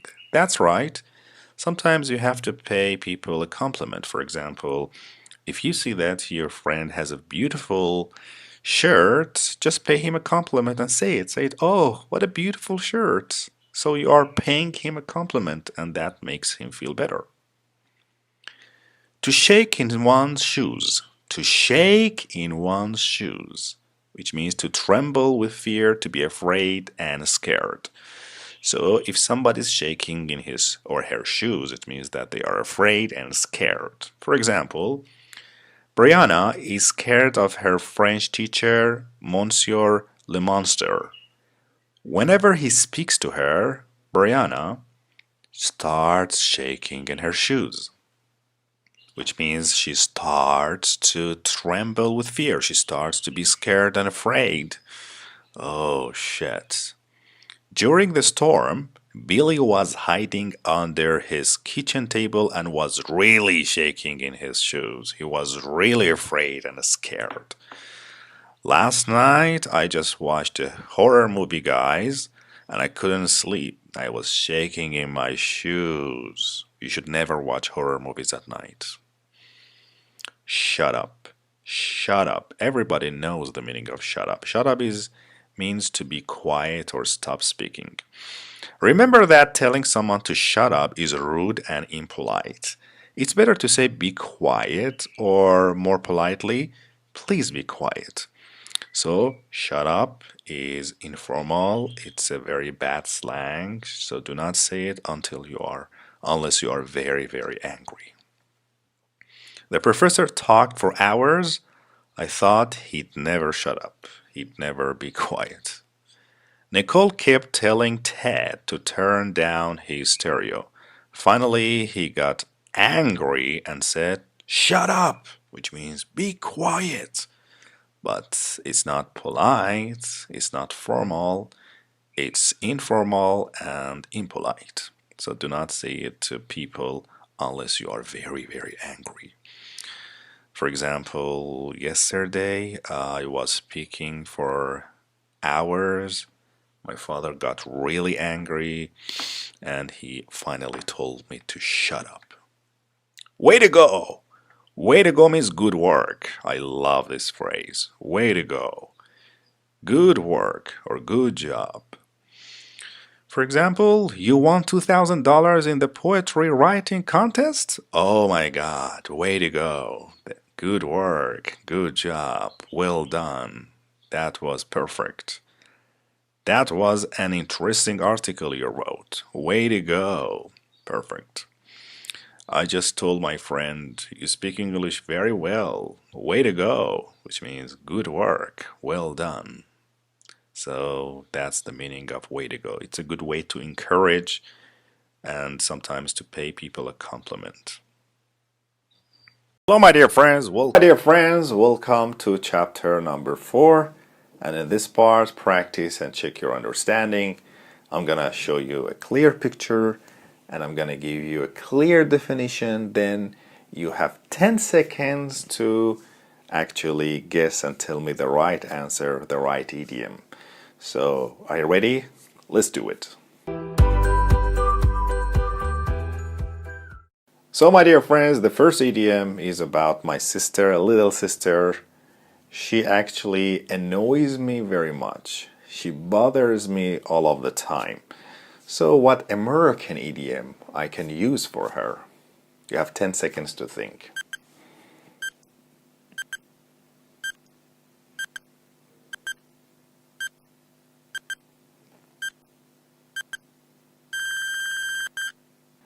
That's right. What is the idiom? Yes, she drives me crazy. Yes, she drives me crazy. So if somebody drives you crazy, actually they annoy you very much. Idiom number 2. Actually, my friend speaks English better than me. He's far superior to me. So what idiom can we use here to speak about something or somebody who is far superior to us? Huh? Think for 10 seconds.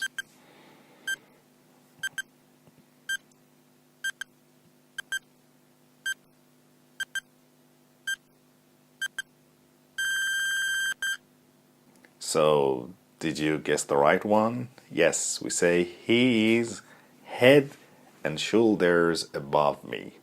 He is head and shoulders above me, which means he's far superior to me. Idiom number 3.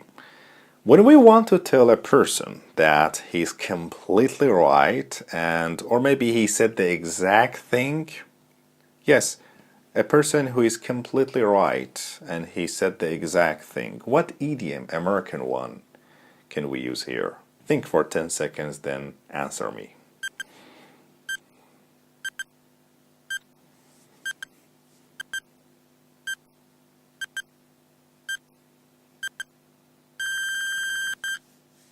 So, what do you say? Yeah, we usually tell people you hit the nail on the head. You hit the nail on the head, which means you said the exact thing or you are completely right. You hit the nail on the head. The next idiom number 4. You know, guys, yesterday I watched a horror movie and I was really afraid because I was alone. So what idiom you can use here for me? I was afraid. I was really scared and afraid. What do you think?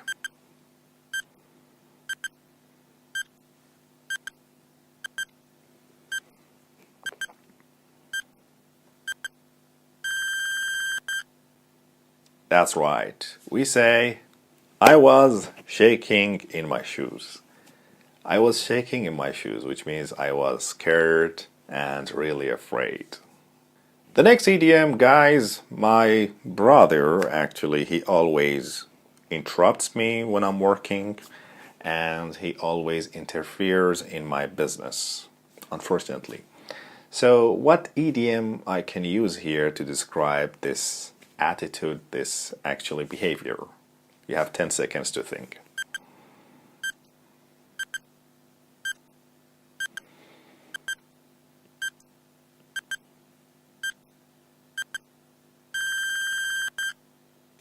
That's right. We say he always butts in.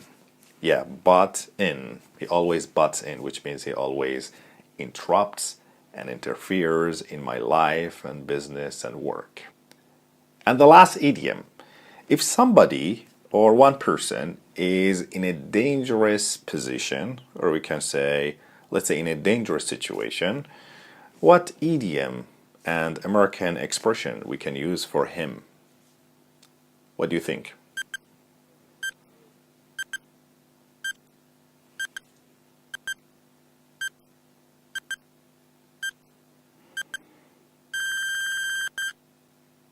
Yes, we usually say he is or she is on thin ice. Yes, he or she is on thin ice. Or sometimes we say she is on thin ice with the bus, which means she is in a dangerous situation with her bus. Okay, my dear friends, I hope you have answered all of these questions, but if you still have problems, please come back and review the idioms. My dear friends, how are you doing? I hope everything is going well for you. Welcome to lesson number 5, and this is idiom times. Stage number 1. As you know, in this stage, we're gonna introduce many great idioms, American common idioms for you. There are pictures for every idiom. You should make connection with these pictures so you can remember these idioms for a long time. Do not forget to follow stage number 2 and 3, which we will use all of these idioms in a very interesting conversation and different clips. Let's start with the first one. To be crazy about. To be crazy about something or somebody, which means to like something very much. For example, Amy is so crazy about golf. She'd like to play every day.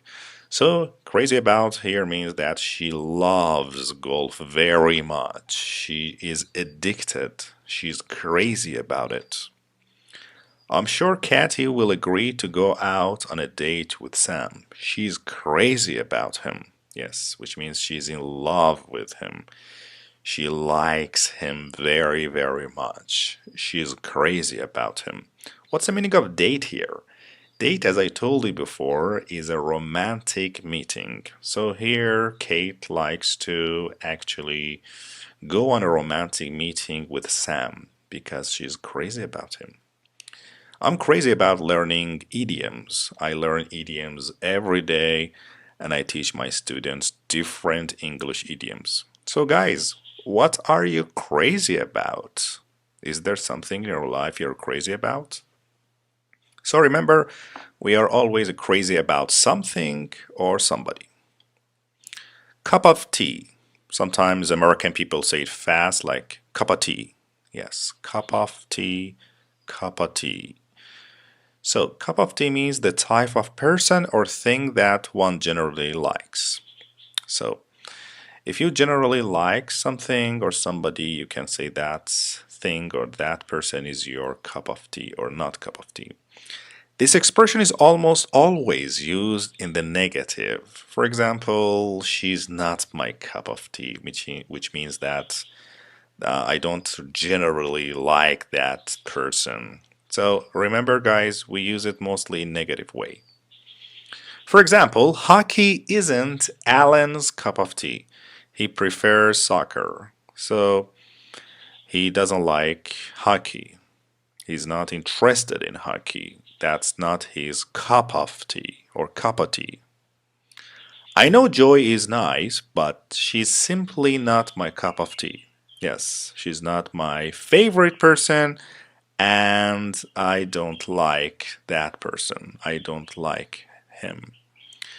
So that's the meaning of cup of tea. To be down in the dumps. To be down in the dumps. To be down in the dumps, as you can see in the picture, means to feel sad or to be depressed.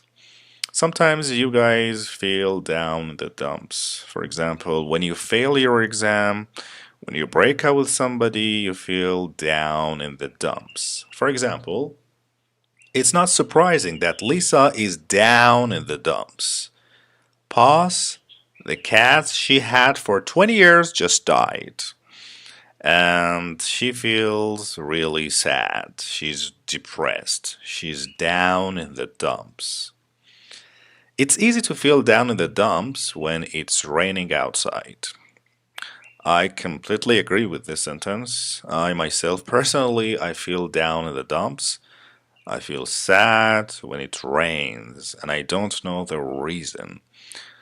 Guys, when I feel down in the dumps, I usually watch some maybe sitcoms, comic movies that can make me feel better, or sometimes I call my best friends.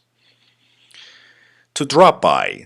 Drop by means to pay a short, often unannounced visit. When you visit somebody for a short time, especially when it's unannounced visit, a sudden visit, we can say that you drop by.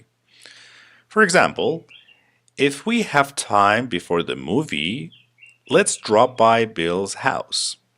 Okay? Let's just pay him a short visit. Let's go and visit him for a short time. Let's drop by Bill's house.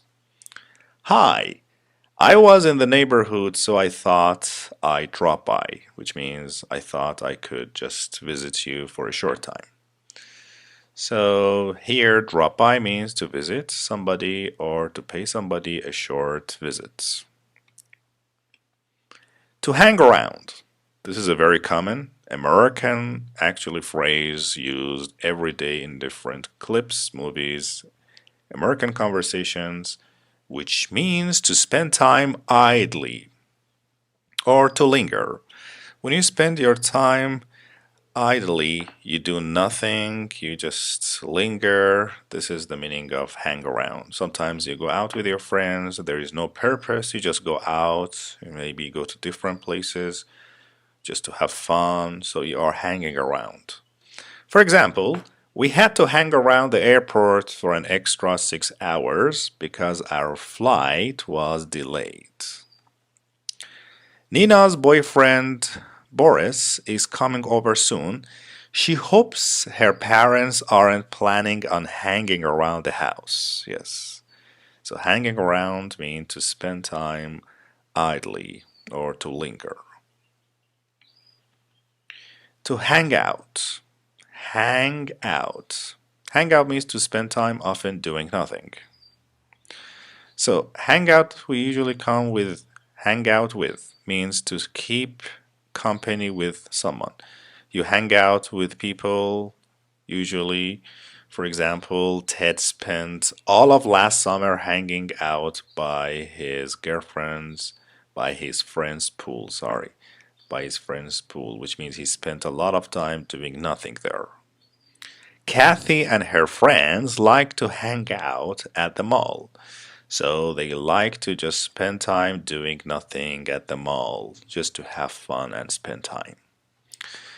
Yeah, sometimes I hang out with my friends. We just go outside and we do nothing, but we just want to have fun. To have a blast. To have a blast. As you can see in this picture, these girls having a blast. To have a blast is a slang which means to enjoy oneself very much. So if you go to a party and you have a lot of great time, you can say that I had a blast. For example, last summer Nicole had a blast backpacking through Europe with some friends. Okay, she had a blast. She had a wonderful, great time. Heather spent her spring break in Fort Lauderdale with millions of other college students. She had a blast. She had a perfect time. She enjoyed herself very much. I'd like to travel to France, Paris. That's my favorite place. I usually can have a blast there. I usually can enjoy myself. To have a good time. To have a good time. And I think you can understand the meaning of this phrase. It's really easy, which means to enjoy yourself. This is another synonym to have a blast, to enjoy yourself or have a good time. For example, Marcy and Joe's had a good time salsa dancing at Babalu, a nightclub in Manhattan. They had a great time. They enjoyed themselves. They had a blast. Nora and Jake had a good time on their honeymoon in Maya. So, had a good time here means to enjoy yourself, to have a great time, to just have a blast. So, you can use three great phrases: have a blast, have a good time, or to enjoy yourself. Take it easy. Take it easy. This is a very encouraging sentence. Take it easy means relax, don't worry. If you think that, for example, somebody is under a lot of pressure, he's crying, he's in a very bad mood, you can tell him, come on, relax, don't worry. This is life and things will change. For example, you lost your keys? Take it easy. I'm sure you'll find them. I'm sure you'll find them. Take it easy. Relax, don't worry. Stop yelling and take it easy. I'm sure there is a good explanation for why Joe borrowed your car without asking first. Yes. Don't worry, relax. So if you want to tell people not to worry and relax, you can tell them to take it easy. What's the meaning of yelling? Stop yelling. Yelling means speaking loudly and shouting. When you are angry, you speak very loudly, you start to shout, and that's called yelling. So, guys, do you think you can't learn English? Come on, take it easy. Don't worry. Just, practice. Practice makes perfect. To take something the wrong way. To take something the wrong way. To take something the wrong way means to take offense. This expression is often used in the negative form. For example, we usually say, don't take this the wrong way, but yes, which means don't take offense. Don't take offense. Don't become angry. Don't take this the wrong way, but I liked your hair better before you got it cut. Okay? Which means don't just take offense and don't become angry and sad with me. Jessica is offended. I guess she took it the wrong way when I told her she should exercise more. Yes, she took it as an offense, and I think she became sad and angry when I told her she should exercise more. Because when you tell people you should exercise more, maybe it means that they are not in a good shape. They are maybe fat and they should get some more exercise. So, offended here means to cause to be upset or to hurt the feelings of someone, especially by being rude or showing a lack of respect. So when you just show a lack of respect, maybe people become angry, sad, you hurt their feeling, and we can say that they are offended. There is no accounting for taste. There is no accounting for taste, which means it's impossible to explain individual likes and dislikes. People have different likes and different dislikes, so it's impossible to explain it. For example, Ted likes to put sugar on his spaghetti, as you can see in this picture. I guess there is no accounting for taste, yes. It's impossible to explain individual likes and dislikes. Everybody has different actually likes and different dislikes. Tiffany has a tattoo of squirrel on her leg. There is no accounting for taste. Yes, there is no accounting for taste. I believe everybody has a different likes, everybody has a different dislikes, so it's impossible to explain it. Under one's breath. Under one's breath means quietly in a whisper. If you say something under your breath, you just say it quietly in a whisper. Amber is strange, muttered Nicole under her breath as Ted was leaving the room. Mike agreed to take out the garbage, saying under his breath, "Oh, I always do the dirty work around here." Yes, he just said it quietly. So if you say something under your breath, you just say it in a whisper, in a quiet way, so people can't understand or recognize it maybe. Garbage. Garbage means waste material, especially unwanted food or container in which waste is kept. So this is called garbage, and you have to take it outside maybe every day or every week. To be up in the air. To be up in the air means to not yet determined or uncertain. If you are uncertain, if you have not taken and made a decision, if you are undecided and not yet determined, you can say that you are up in the air. For example, it might rain later, so our plans for the picnic are up in the air, which means our plans for the picnic are uncertain, not clear yet, and we don't know what to do. Our trip to Russia is up in the air. Our trip to Russia is not clear and not certain, and we are not sure about it. We aren't sure we'll get our visa in time. So, up in the air, when we speak about something that is not certain, you can say it's up in the air. Sometimes your plan is up in the air. You have not made decision. It's not clear. For example, you want to travel, but you don't know which day to travel. So your plan is up in the air. And that's the last idiom of this lesson. I hope you have enjoyed it. Do not forget to follow the next two stages and do not forget to take the quizzes. I wish you have enjoyed this lesson. Please, for any questions, any problems, do not forget to contact me. Thank you. Hello everybody, welcome to chapter number 5, practice and check your understanding. And in this chapter, like always, I'm going to show you a clear picture of an idiom. Plus, you can actually listen to my definition and explanation. Then you have 10 seconds to check and actually answer my question. So, are you ready? Let's do it. So the first idiom is about actually when we speak about something actually when we say that it's impossible to explain individual likes and dislikes. Everybody has a different taste. Everybody has a different likes and dislikes. What idiom, what American idiom we can use here? Think for 10 seconds.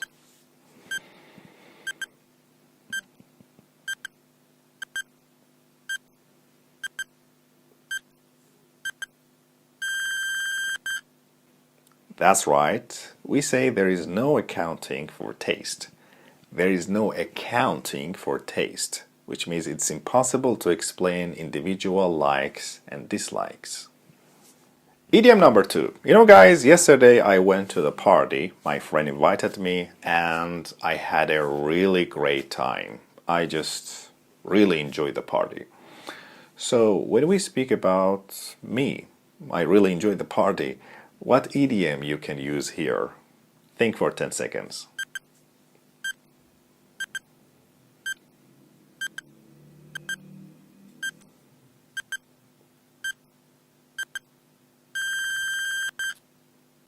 So, what is it? Yes, we usually say, I had a blast. So, to have a blast means to enjoy yourself very much. To have a blast, and this is a very nice American idiom. The next idiom.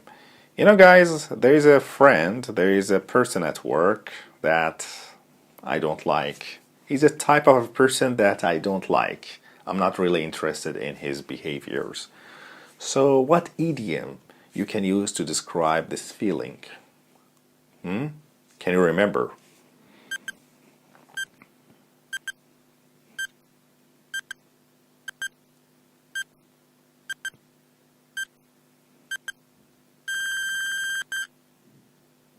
That's right. If you don't like that person, I should say, he's not my cup of tea. He's not my cup of tea. So, cup of tea means a person or a type of person that you generally like. But if I say that he's not my cup of tea, means that he's a type of person that I don't like. He's not my cup of tea. The next idiom. My father, these days, he's very sad and depressed. He's in a bad mood. I don't know why. So, what idiom can you use to describe this feeling? Can you remember? Think for 10 seconds.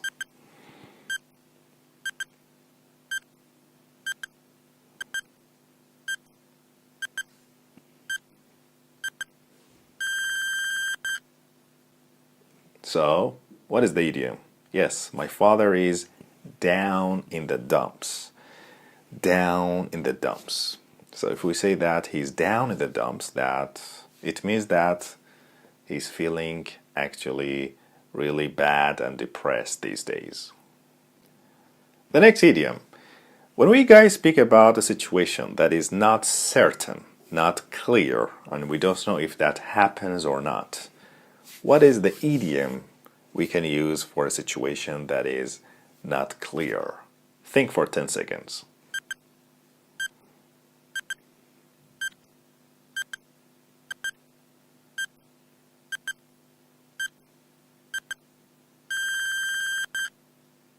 So, what is it? That's right, we say that it's up in the air. Up in the air means a situation that is not clear and not certain. The next idiom is about my friend. Actually, my friend here, we had a test, an exam last night, and he asked me to show him my paper, okay? But he spoke very quietly.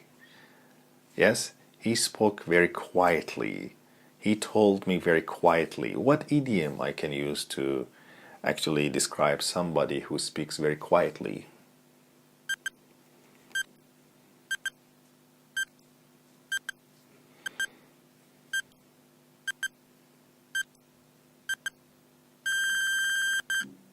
That's right, we say that he said it under his breath. If somebody speaks or says something under his or her breath, he speaks very quietly, like in a whispering way, right? So, under one's breath.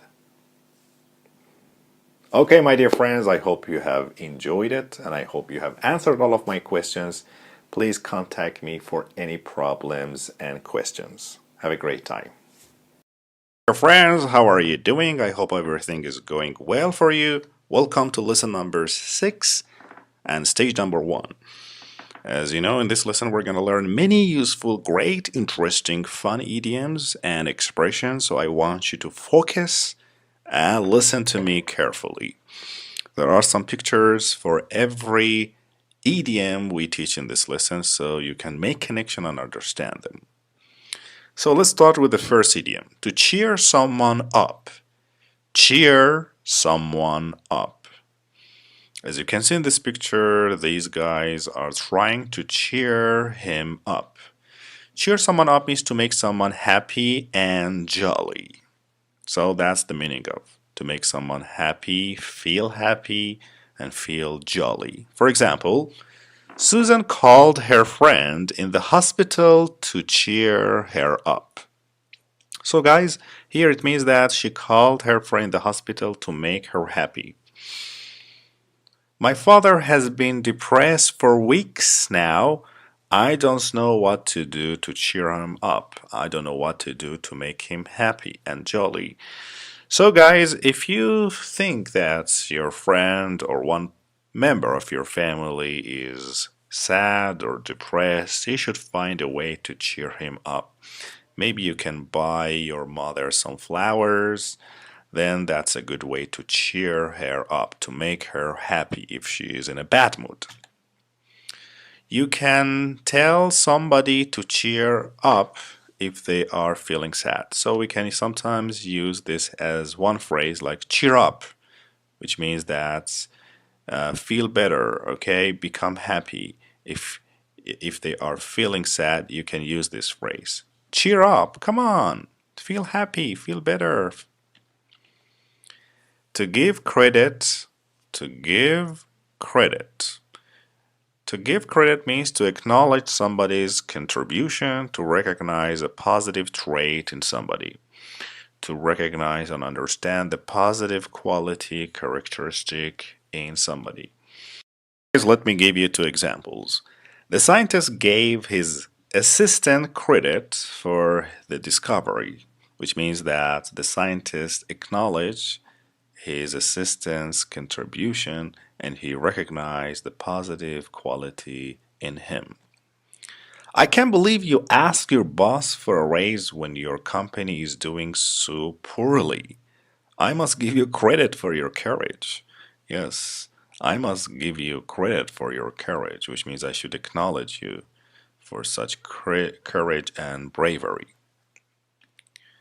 To give credit where credit is due. To give credit where credit is due, which means to give thanks or acknowledgement to the person who deserves it. For example, I will be sure to thank you when I give my speech. I always give credit where credit is due, which means I always thank people when they deserve it. I always thank people when they really need it and when they really deserve it. To go into business. To go into business, which means to start a business. This is really simple. Go into business. For example, Jeff decided to go into business selling baseball cards. So Jeff decided to start this business. Eva went into business selling her homemade muffins. So remember, guys, after this phrase, the verb comes with ing. For example, I decided to go into business teaching English. I decided to go into business running a restaurant. I decided to go into business designing websites. So the verb after this phrase comes with ing. What's the meaning of muffin? Muffin is a small, round, usually sweet bread baked in a pan. So she decided actually to go into business selling her homemade. Homemade muffins are the cookies made at home. We call them homemade. Good thinking. Good thinking. Good thinking means good idea or smart planning. For example, I'm glad you bought an umbrella. That was good thinking, which means that was a great and smart idea. You reserved our movie tickets over the internet? Good thinking. That's a great idea. You want to master and learn all of these idioms in 2 months? Good thinking. That's a great idea. So, guys, good thinking means great idea or smart planning. To have a heart of gold. To have a heart of gold. I love this idiom. This is one of my favorite one. I use it all of the time with my friends and students. To have a heart of gold means to be very kind and giving or generous. So you can use it for those people who are very kind, very giving, very generous, very nice people. For example, Alexander has a heart of gold and always thinks of others before himself. Yes, he's very kind.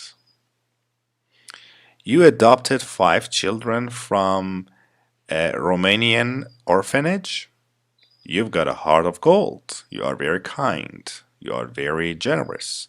What's the meaning of adopted? Adopt means to take another person's child legally into your own family to raise as your own child. So that's the meaning of adopting a child. An orphanage is a home for children whose parents are dead or unable to care for them. We call them orphanage. And the actually children in that orphanage are called orphans, which means they are motherless, fatherless. They have no mother and no father. That's the meaning of to have a heart of gold. My mother has a heart of gold because she's very kind. She always cooks my favorite foods and she's very supportive. The next idiom is help yourself. We use help yourself when you are eating something. It means serve yourself, okay? It means that you are free to eat anything. Just be free. Just calm down, be free, and make yourself at home.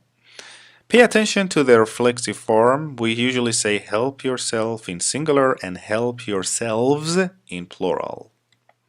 For example, help yourselves to the cookies and coffee, said Maria before the meeting started, which means serve yourself. Just feel free to eat anything. So we usually say help yourself to something. You don't need to wait for me to offer you something. Please, just help yourself to whatever you want. Just serve yourself. Just feel free to eat anything and whatever you want. So guys, do not forget, we always say help yourself to something. Okay? To be in a bad mood. As you can see in this picture, to be in a bad mood means to be unhappy, depressed, and irritable. For example, after her boyfriend broke up with her, Nicole was in a bad mood for several days. She was depressed, she was unhappy, she was irritable, which means a person who easily become angry and sad. Irritable. I don't like to see you in a bad mood. How can I cheer you up? Yes, how can I make you happy? We learned this idiom to cheer somebody up means to make somebody happy. So I don't like to see you unhappy. How can I make you happy? Okay, so in a bad mood means a person who is depressed and unhappy. The opposite is in a good mood, which means that a person who is happy. For example, Ted just bought a new car. He's in a good mood, which means he's very happy. Just what the doctor ordered. That's what just the doctor ordered. This idiom means actually to be exactly what was needed. If you just want exactly what was needed or what you just wanted, you can say that is just what the doctor ordered. For example, Martin wanted a hot drink after spending the day skiing. A cup of hot chocolate was just what the doctor ordered, which means exactly what was needed. Example number 2, our trip to Florida was so relaxing. It was just what the doctor ordered. It was just exactly what was needed, what I wanted. For example, my mother is making a very delicious pizza today. So I go home and I tell my mother, oh my God, that's just what the doctor ordered, which means that's exactly what I wanted.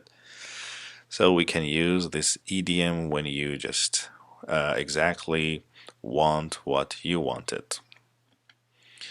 To make a bundle. To make a bundle means to make a lot of money. To make a bundle, yes. For example, Bob's friend Charles made a bundle in the stock market and retired at the age 45. So make a bundle means make a lot of money. Sarah made a bundle selling her old fur coats on eBay, a website where you can buy and sell used things. So guys, you can make a bundle selling your old stuff on eBay, right? You can make a lot of money. My brother just started a new business 3 weeks ago. He just started a new business online. He's designing a website for people and he's making a bundle, which means he's making a lot of money. So guys, retired here means to leave your job or stop working because of having reached a particular age or because of ill health, or to cause someone or something to stop being employed or used. That's the meaning of retired. Out of this world. Out of this world. If something is out of this world, it's very delicious, yummy, and tasty. You just want to eat it. Out of this world. This is a very nice, common American idiom. For example, Mrs. Feeds oatmeal raisin cookies are out of this world, which means they are very delicious. I love your chicken soup. It's out of this world. It's really delicious. It's really yummy. My mother always makes delicious pizza. Her cooks are out of this world. To pig out. To pig out. As you can see in this picture, this child is pigging out. Pig out means to get greedily, to eat greedily, to stuff oneself. When you eat a lot of food just very fast and quickly and greedily, you can say that you are pigging out. For example, Ted pigged out on hot dogs and hamburgers at the barbecue and then got a stomachache.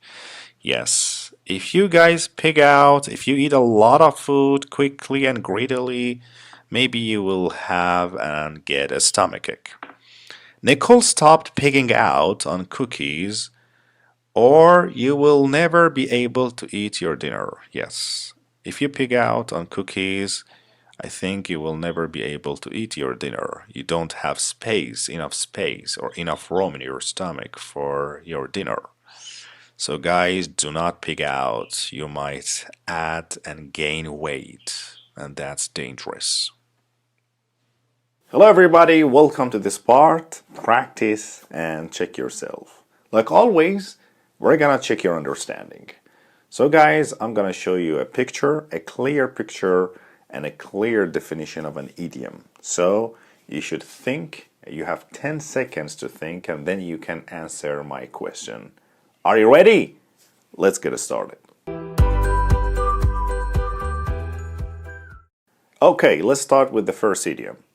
You know guys, my friend Jack, he's very kind and generous and giving. So, what idiom we can use for a person who is very kind and giving?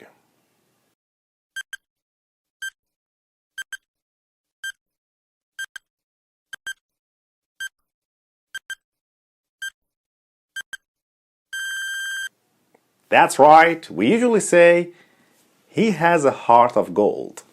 He has a heart of gold, which means he's very kind and generous and giving. Idiom number 2. My brother, he's a little sad and depressed these days, so I'm trying to make him happy. But I don't know how to make him happy. What's an idiom for this? Yes, to make somebody happy. What idiom can we use here? Think for 10 seconds.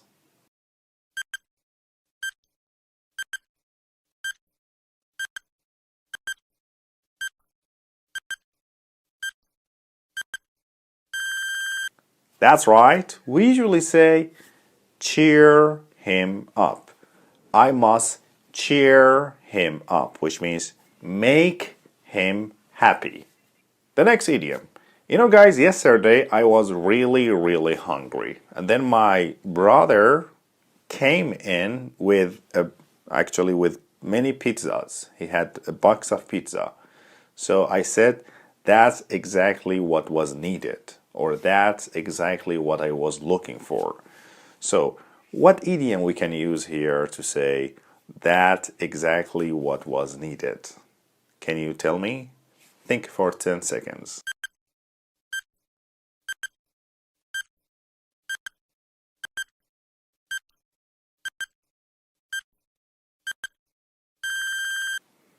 So guys, what is the idiom? That's right, we usually say exactly what the doctor ordered. Exactly what the doctor ordered, which means exactly what was needed. You know guys, my mother makes delicious and yummy and tasty cakes. So what is the idiom for something that is very delicious, something that is very tasty?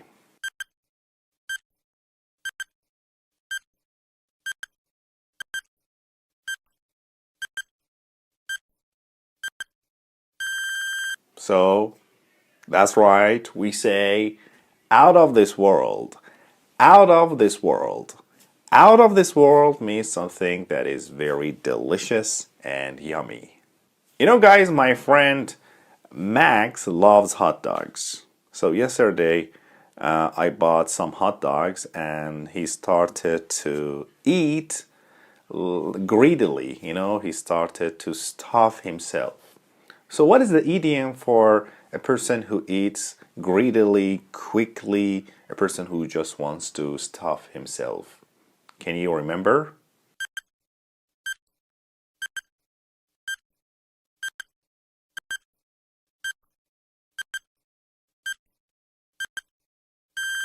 That's right, we usually say pig out. Yes, my friend Max, he pigged out on hot dogs. Yes, he pigged out on hot dogs, which means he ate greedily.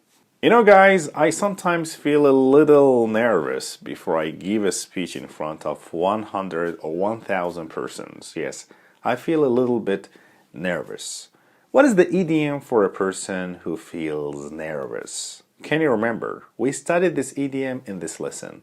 Think for 10 seconds and then answer.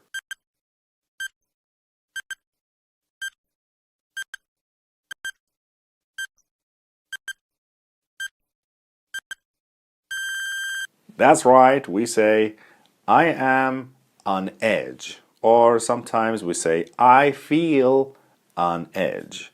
That's right. I usually feel on edge before I give a speech in front of many people. Hello, my dear friends. Welcome to lesson number 7 of English Common Idioms. So in this lesson, we're going to teach you many great practical, useful idioms.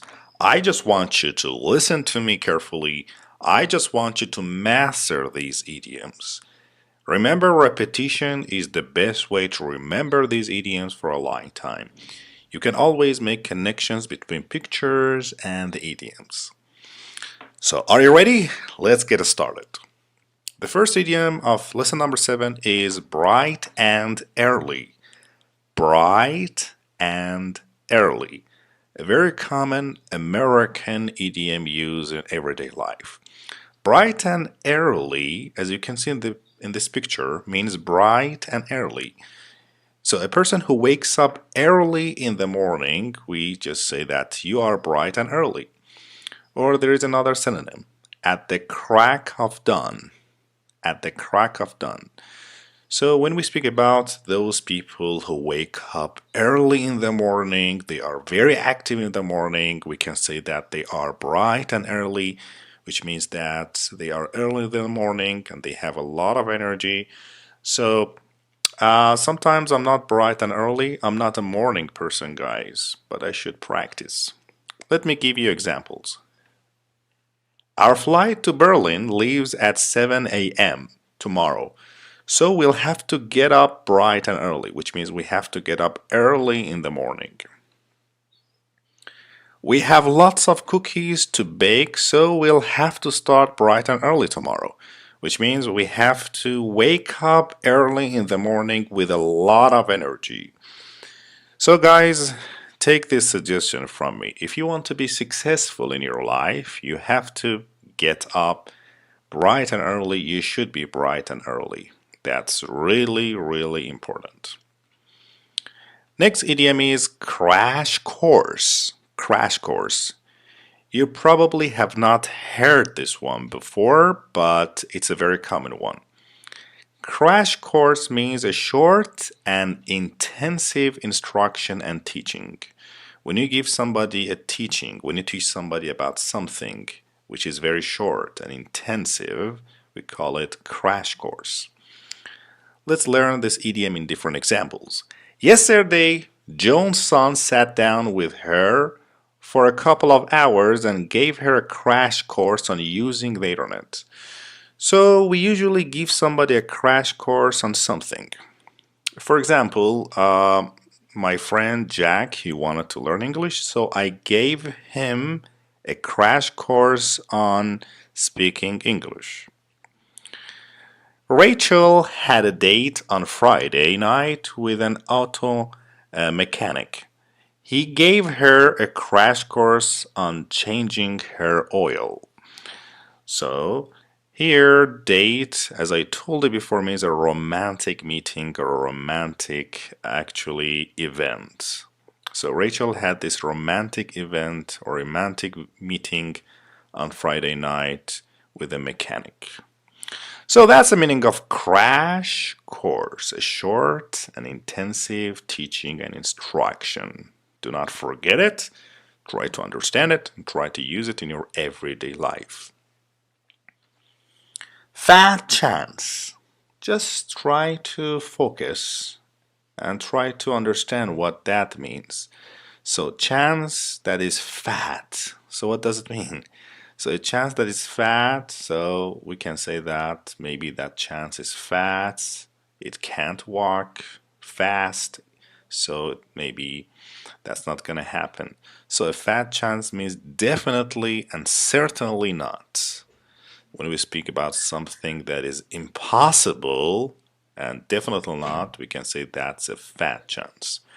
There's another synonym for fat chance, and that's never in a million years or no way. We can use these two synonyms instead of fat chance. Let's use this idiom in different examples.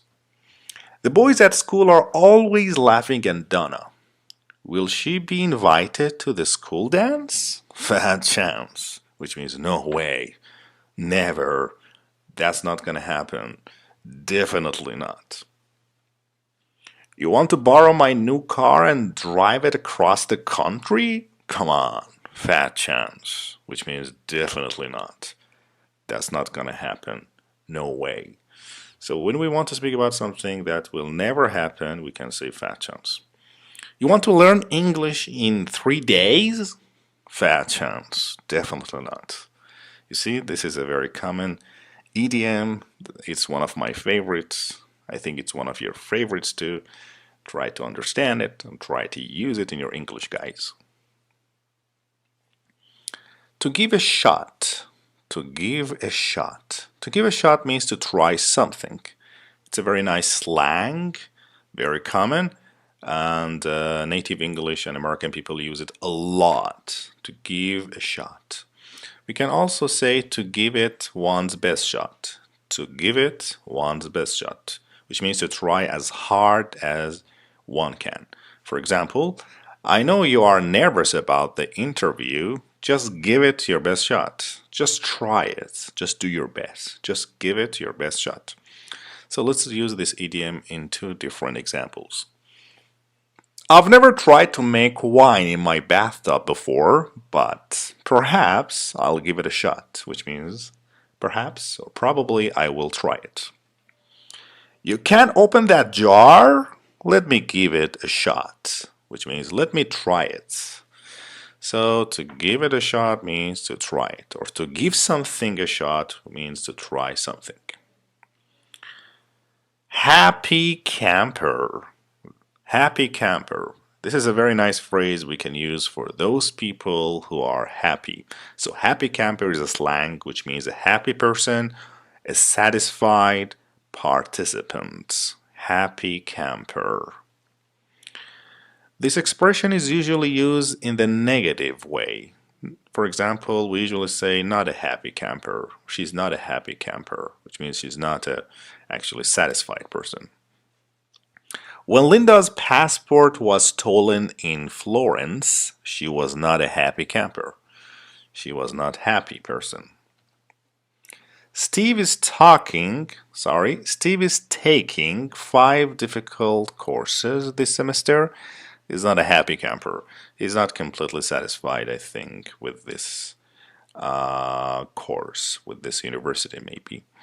So guys, are you a happy camper? Are you satisfied with my English course, Common Idiom American course? I wish so. I wish you are a happy camper. The next idiom is to have mixed feelings. To have mixed feelings. Just try to focus and try to understand this idiom. To have mixed feeling means to feel positive about one aspect of something and negative about another. Sometimes you are confused, you don't know what to do. You have mixed feelings. Sometimes your mind says yes, sometimes your mind says no. And this is a very negative and bad feeling. I have experienced this feeling many times. So let's use this idiom in two different examples. When our house guests decided to stay for another week, I had mixed feelings. On the one hand, I enjoyed hanging out with them. On the other hand, I was tired of cooking for them. So, as you can see, this phrase, all verb is underlined. Hanging out here means going out with one person, spending time with one person with no purpose.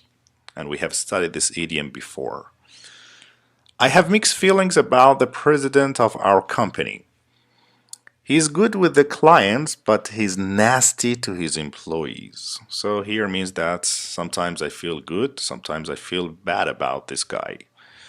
Here, nasty means impolite, mean, a person who doesn't behave very well, so he's nasty.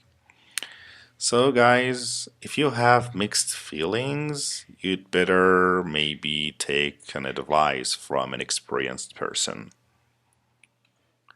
Needless to say. Needless to say means obviously. This is a very nice common phrase. Needless to say. It's both used in written and in oral English. There is another synonym for this phrase, and that is to goes without saying. To goes without saying means obviously. For example, you've got a test tomorrow, so it goes without saying that you can't stay out late tonight, which means it's obvious that you can't stay out tonight because you have a test tomorrow. Needless to say, let's use this idiom in two different examples. You've got a test tomorrow morning. Needless to say, you can stay out late tonight. Needless to say, you shouldn't have waited until Christmas Eve to do your shopping. The stores are going to be very crowded. Very crowded here means very busy. Many people are going to be there. So, needless to say. Very nice phrase, means obviously. I can say, needless to say, English is a very important and an international language, and everybody needs to study and understand a little English. The next common useful idiom is not have a clue. Not have a clue. Clue means a piece of information here. So not have a clue means to know nothing about. If you don't have a clue about something, you don't know anything about it. For example, Bob talks about working at McDonald's, but the truth is he doesn't have a clue about making hamburgers, which means he doesn't know, he has no information. He knows nothing about making a hamburger. Do you know how to fix a broken printer? No, I don't have a clue, which means I don't have any information. I don't know anything about it. I know nothing about it. So, when you don't have a clue, you know nothing about something. To not sleep a wink. To not sleep a wink means to be awake all night. Sometimes you cannot sleep at night, you are awake all of the time. So you can say that I didn't sleep a wink, which means I couldn't even sleep for a short time. As you can see in this picture, this woman, she has a problem, she's thinking about something and she can't sleep a wink. Ted was so nervous about his chemistry test that he didn't sleep a wink the night before, which means he couldn't even sleep for a short time. He was awake all night. It's not surprising that Jill didn't sleep a wink last night. She drank a large cup of coffee before going to bed. Yes, she couldn't sleep all night. She didn't sleep a wink. And the reason, as you can see, is because she just drank a big cup of coffee. Guys, don't drink coffee at night because you can't sleep a wink, and that's a big problem, and you might have a headache in the morning. Next common idiom is to work like a dog. To work like a dog, I guess you can understand the meaning. To work like a dog means to work very hard, to work diligently. For example, Larry became an investment banker after college, and now he works like a dog, which means he works very hard. Al worked like a dog on his term paper and got an A+ on it. So if you want to learn English in maybe less than 8 months, I think you have to maybe practice 8 hours a day. That's right, you have to work like a dog. You have to work very hard. Hello, my dear friends. Welcome to Expressions in Conversation. Hello, everybody. How are you doing? Welcome to this part. Practice and check yourself. Like always, in this part, I'm going to check your understanding. So you have the picture and clear explanation, and you must think for 10 seconds, and then after that, you must answer my question. Are you ready? Let's do it. Okay, let's start with the first idiom. Guys, yesterday I was awake all night. I didn't sleep. I was awake all night because I had a very difficult project to do. So what is the idiom for not sleeping and to be awake all night? Can you remember it? Think for 10 seconds.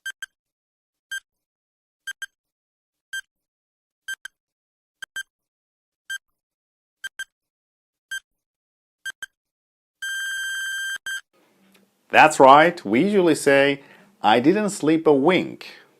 I didn't sleep a wink, which means I was awake all night. I didn't sleep a wink. Idiom number 2. You know, my dear friends, actually my father works very hard these days because he needs to make a lot of money. What is the idiom to work very hard? Yes. Can you remember it? Think for 10 seconds.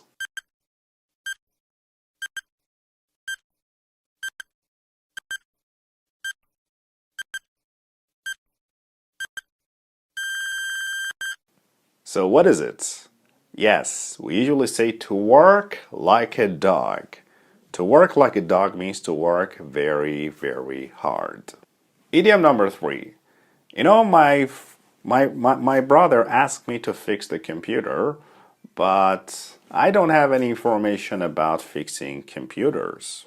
So what is the idiom for this? Not to have any information about something. Can you remember it?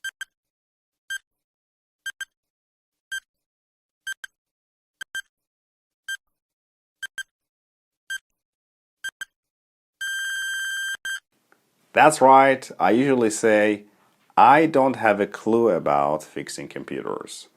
So, I don't have a clue about something means I have no information about it. The next idiom is about an instruction. When I speak about a short and intensive teaching, instruction, or a course, what idiom I can use here? Yes, intensive and actually short instruction. Can you remember it?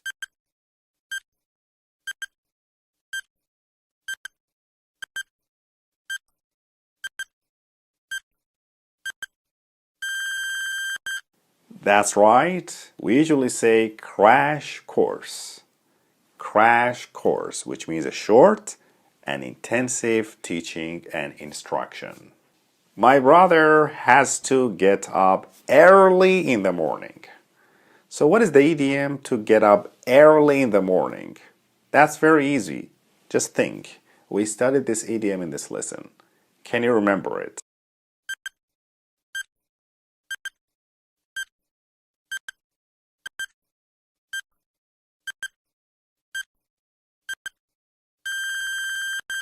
That's right. We usually say bright and early.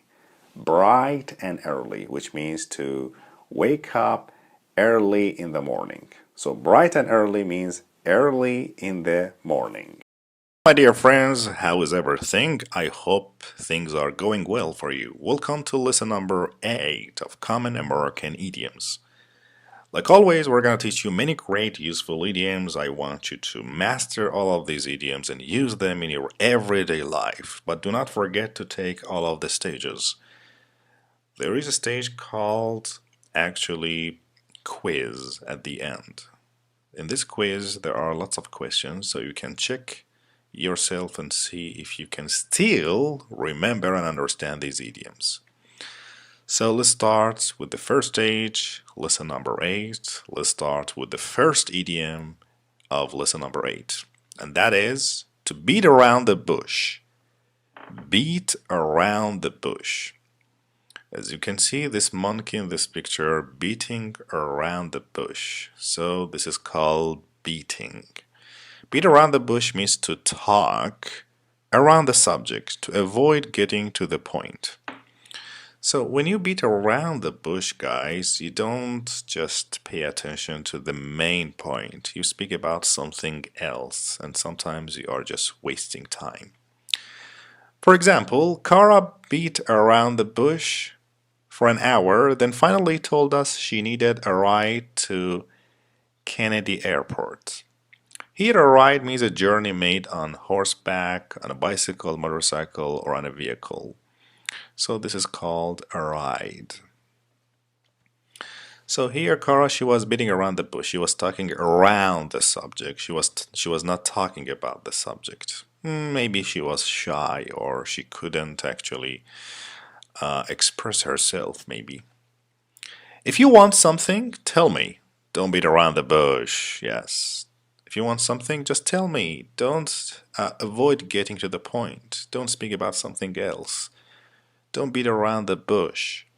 Yes, guys, if you want money from your father, just tell him directly. Don't beat around the bush, okay? Maybe he will accept or he will reject you. Idiom number 2 is dime a dozen. Dime a dozen. Dime a dozen means so plentiful as to be nothing special. So when we speak about something that is very common, you can find it everywhere, and it's not something very special, okay? It's a dime a dozen. This expression comes from the fact that dime is worth only 10 cents, very little value. So that's why we say dime a dozen.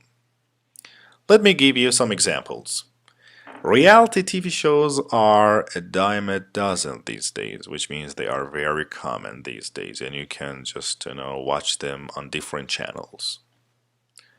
There are so many Starbucks coffee shops in Manhattan. They are a dime a dozen, which means they are very common. It's not something very special. You can find them everywhere. The number of these places actually is abundant. So that's the meaning of this idiom, dime a dozen. Good for you! You probably have heard this phrase, an idiom, before. Good for you. Good for you means good job and well done. So this is a good way to encourage people when they have done something well. You can tell them, good job, well done, good for you. Imagine somebody has come to your house to paint the wall of your room. And then after just 2 hours, you just come to your room and you see everything is perfect. Your room is painted perfectly, so you can tell him, good job, well done. You won $100,000 on the TV game show Jeopardy? Good for you. Good job, well done. Which means I'm very happy for you. You passed your math test? Good for you. Which means well done. Good job. I'm very happy for you. And so if you have mastered all of these idioms, so I can tell you, good job, well done. So that's the meaning of this idiom. Try to understand it. Try to use it in your everyday life. Hard times. Hard times means a time of difficulty. So when you have difficult times in your life, you can say that you are having hard times. For example, since his wife left him for her dentist, Dan has been going through hard times, which means he's having actually many difficulties. Nancy's family is going through hard times. Her father just lost his job.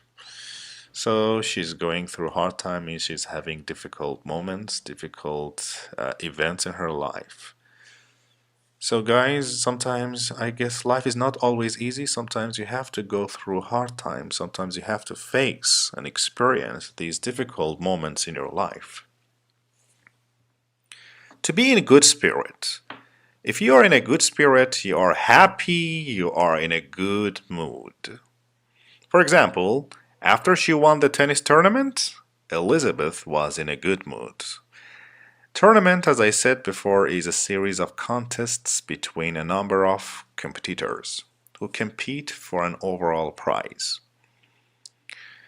Sam was in a good spirits after receiving his Christmas bonus. So he was in a really good mood. He was really happy.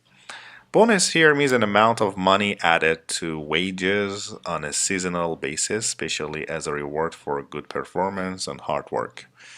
So if you work very hard in your company, your maybe boss will give you some bonus, some extra money and reward. So sometimes we are in a good spirit, sometimes we are in a bad spirit. Or we can say usually in a low spirit, which means in a bad mood. So guys, if you are not in a good spirit, I suggest you to go and watch a sitcom or a movie that is funny so you can change your mood. The next common idiom is made of money. If someone is made of money, we can say that he's very rich, he has a lot of money, he's very wealthy. He owns a lot of maybe properties.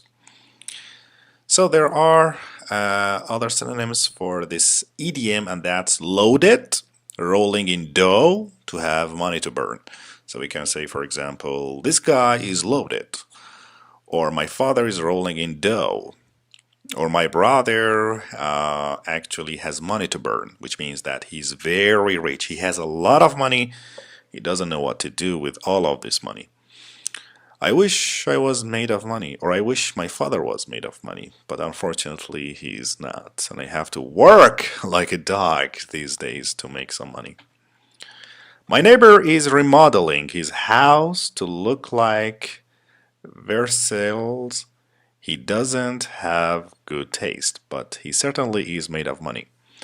So here my neighbor is remodeling, which means rebuilding to building again his house, but he doesn't have a taste. He doesn't have actually any information about decorations and modeling. He certainly and definitely is made of money, which means he's absolutely rich and has a lot of money. Max should be willing to loan you $10,000 to start your new business. He's made of money. Yes, he's very rich. You can maybe ask for money. So loan here means to give someone money or anything for a short time, or we can say lend a sum of money or item of property. So guys, are you made of money? Do you have a lot of money? If yes, good for you. You can have a comfortable, easy life, and you can buy your favorite car. Make a splash. Make a splash. Make a splash means to win popularity quickly. If you win popularity quickly, if you just become very popular among people in a very short time, we can say that you have made a splash. There's another synonym for this idiom, and that is to be a hit. For example, this song was a hit, which means it became popular very fast. Let's use this idiom in two different examples. Nicole's beautiful cousin, Cecilia, from Santo Domingo, really made a splash at the high school dance, which means she really became popular and everybody started to love her. Those new jeans really made a splash. All the kids are wearing them, which means that all of those jeans became popular among kids.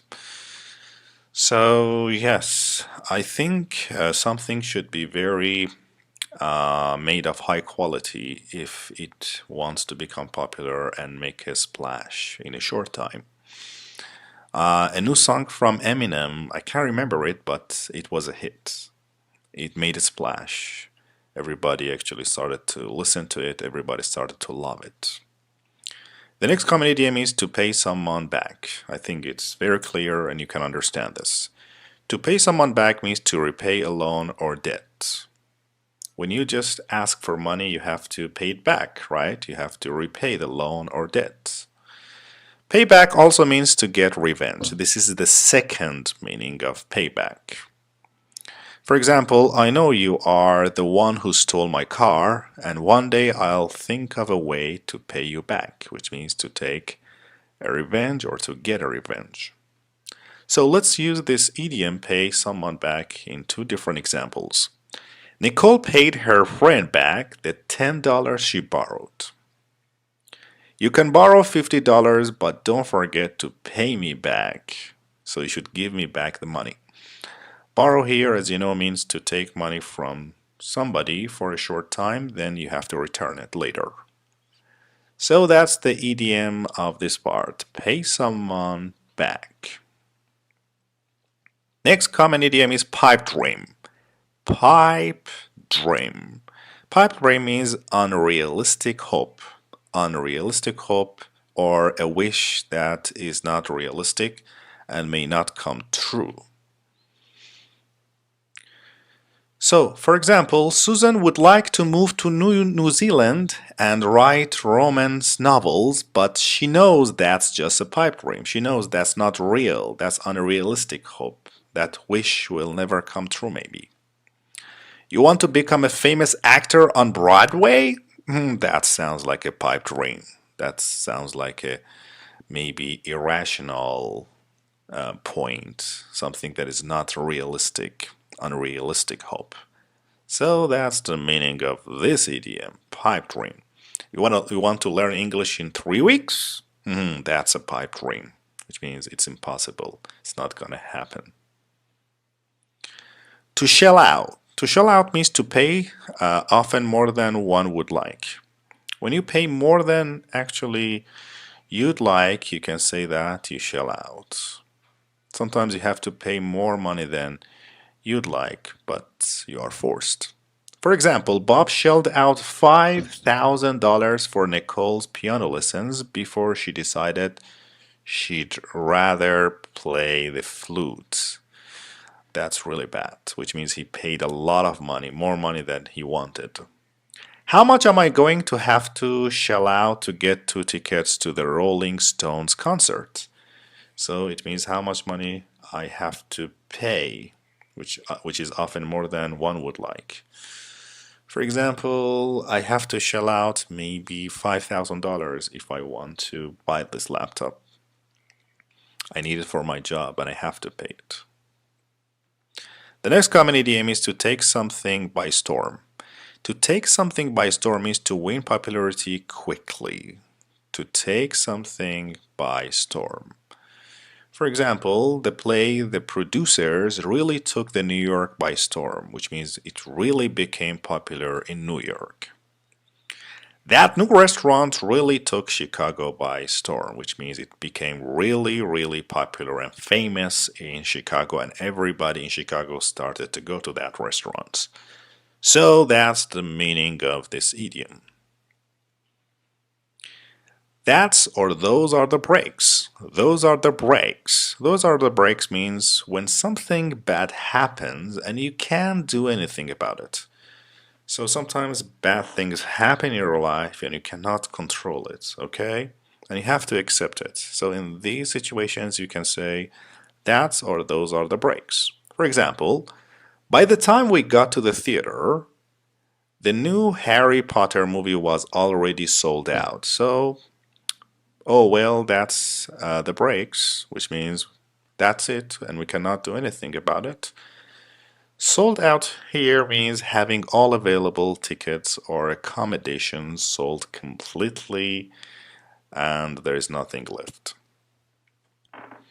Your glasses fell on the rock and broke while you were fishing? Those are the breaks. Yeah. So, which means something bad, that's really bad, and we cannot do anything about it, and we have to accept it and just move on. Wise guy. I love this idiom. Wise guy is a slang. We use it for a smart, stupid person, one who makes a lot of sarcastic comments. Maybe you have a person among your friends, he thinks he's funny, but in reality he's not.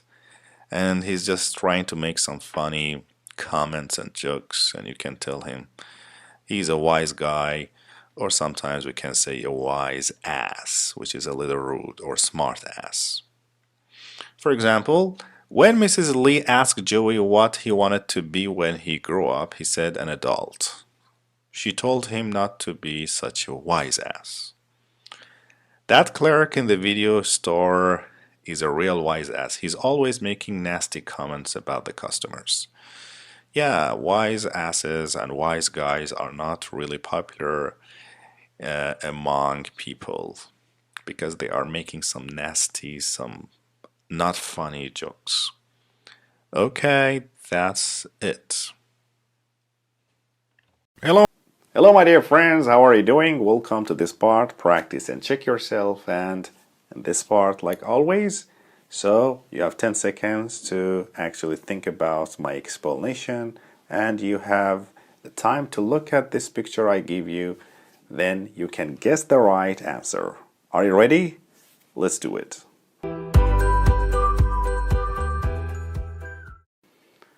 Idiom number one.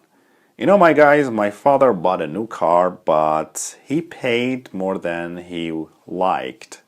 So he didn't want to pay that money, but he had to. So what is the idiom for this? To pay more money than one would like. Think for 10 seconds and answer me.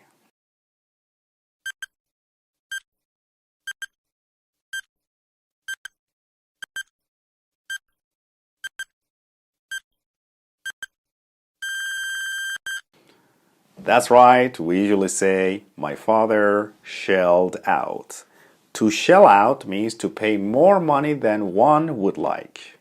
Idiom number two. My friend wants to buy a big house in a very good neighborhood, but I told him that's an unrealistic hope because he doesn't have any money. So what is the idiom for unrealistic hope? Can you remember? Think for 10 seconds.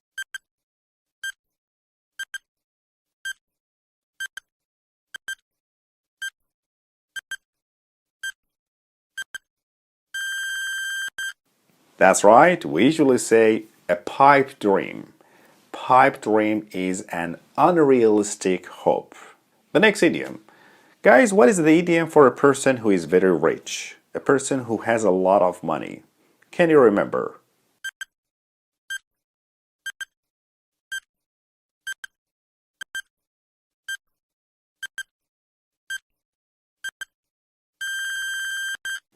So what is it? Can you guess? That's right, we say he's made of money.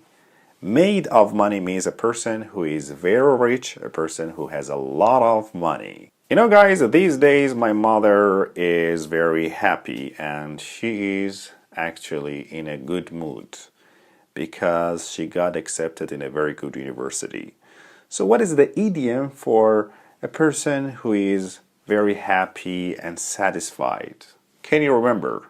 Think for 10 seconds.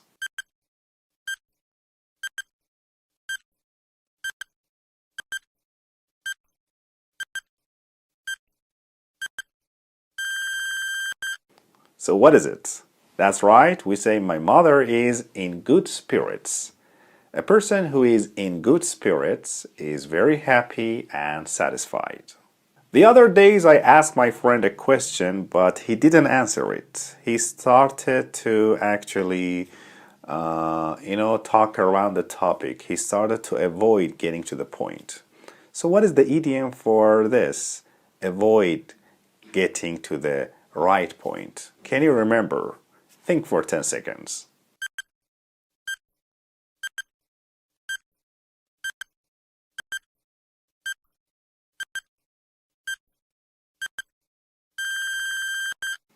That's right, we usually say to beat around the bush. Beat around the bush means to avoid getting to the point. And my dear friends, what is the idiom? When something bad happens, yes, something terrible happens and you cannot do anything about it.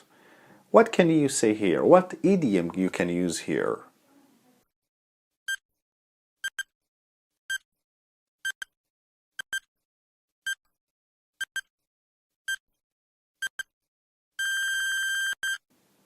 That's great. Yes, we usually say that's the break or those are the breaks.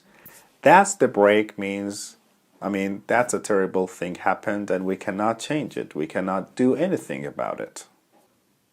You know, guys, there is a new restaurant actually near my house. They opened a new restaurant and everybody loves it. You know, they started to win the popularity very quickly. So what idiom we can use here to win the popularity very quickly?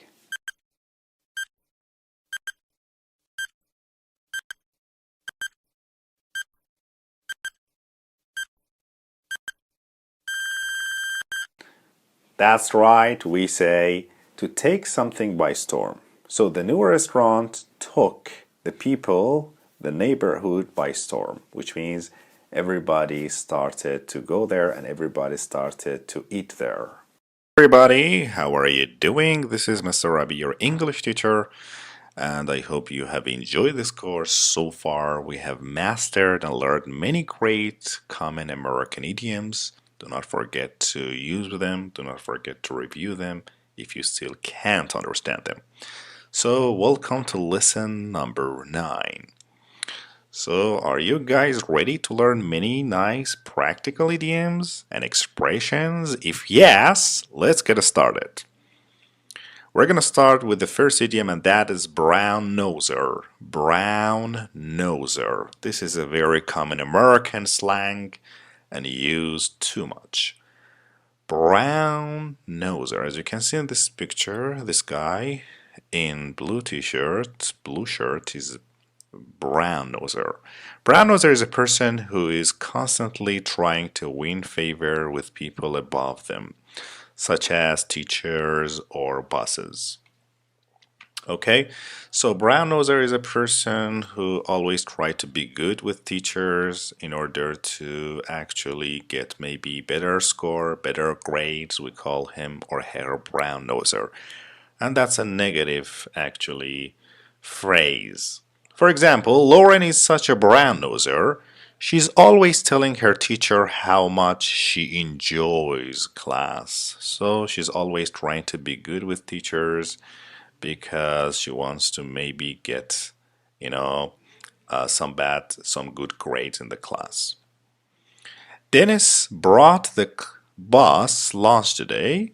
Dennis brought the bus lunch today? What a brown noser. So there are actually some other words we can use.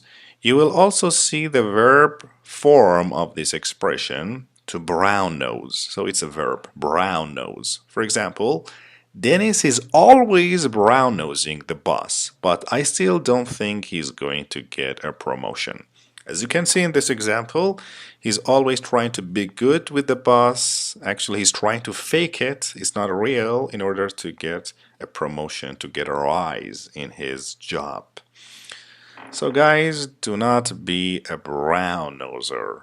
These people are not actually popular, and I don't like them. The next one is by far. By far. By far means by a wide margin or by a great difference.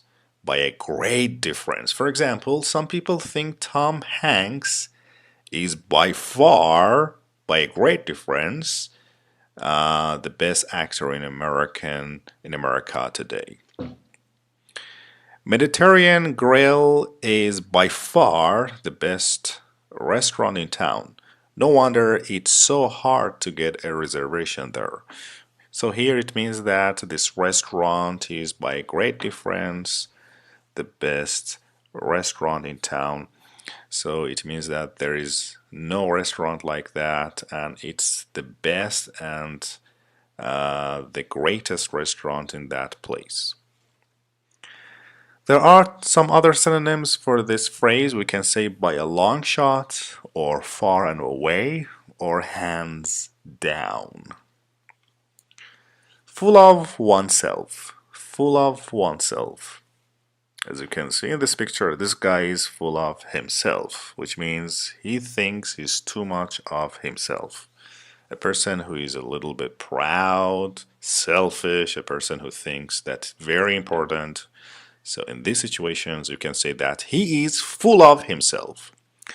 For example, After Angela appeared on the cover of Vogue magazine, she was really full of herself. She was really selfish and proud, and she thinks she is too much of herself.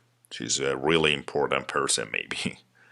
Mitch thinks he's really great. He's so full of himself, which means he thinks he's so much important. So I don't like to spend my time with people who think actually they are full of themselves. Those people who think that they are really important. Those people who think that they are better than others. I think these people are selfish and we should stop spending time with them. To get down to business. To get down to business.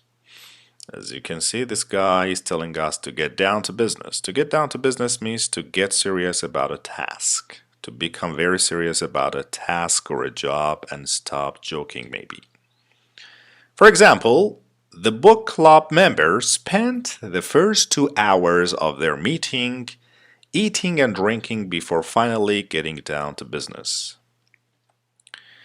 Our dinner guests are arriving in 2 hours. We'd better get down to business and start preparing, which means we'd better become serious about the task, about this job, about this work. We should stop actually wasting time, maybe. Yes, guys, you'd better get down to business and start learning these idioms. Stop just spending your time on unimportant things.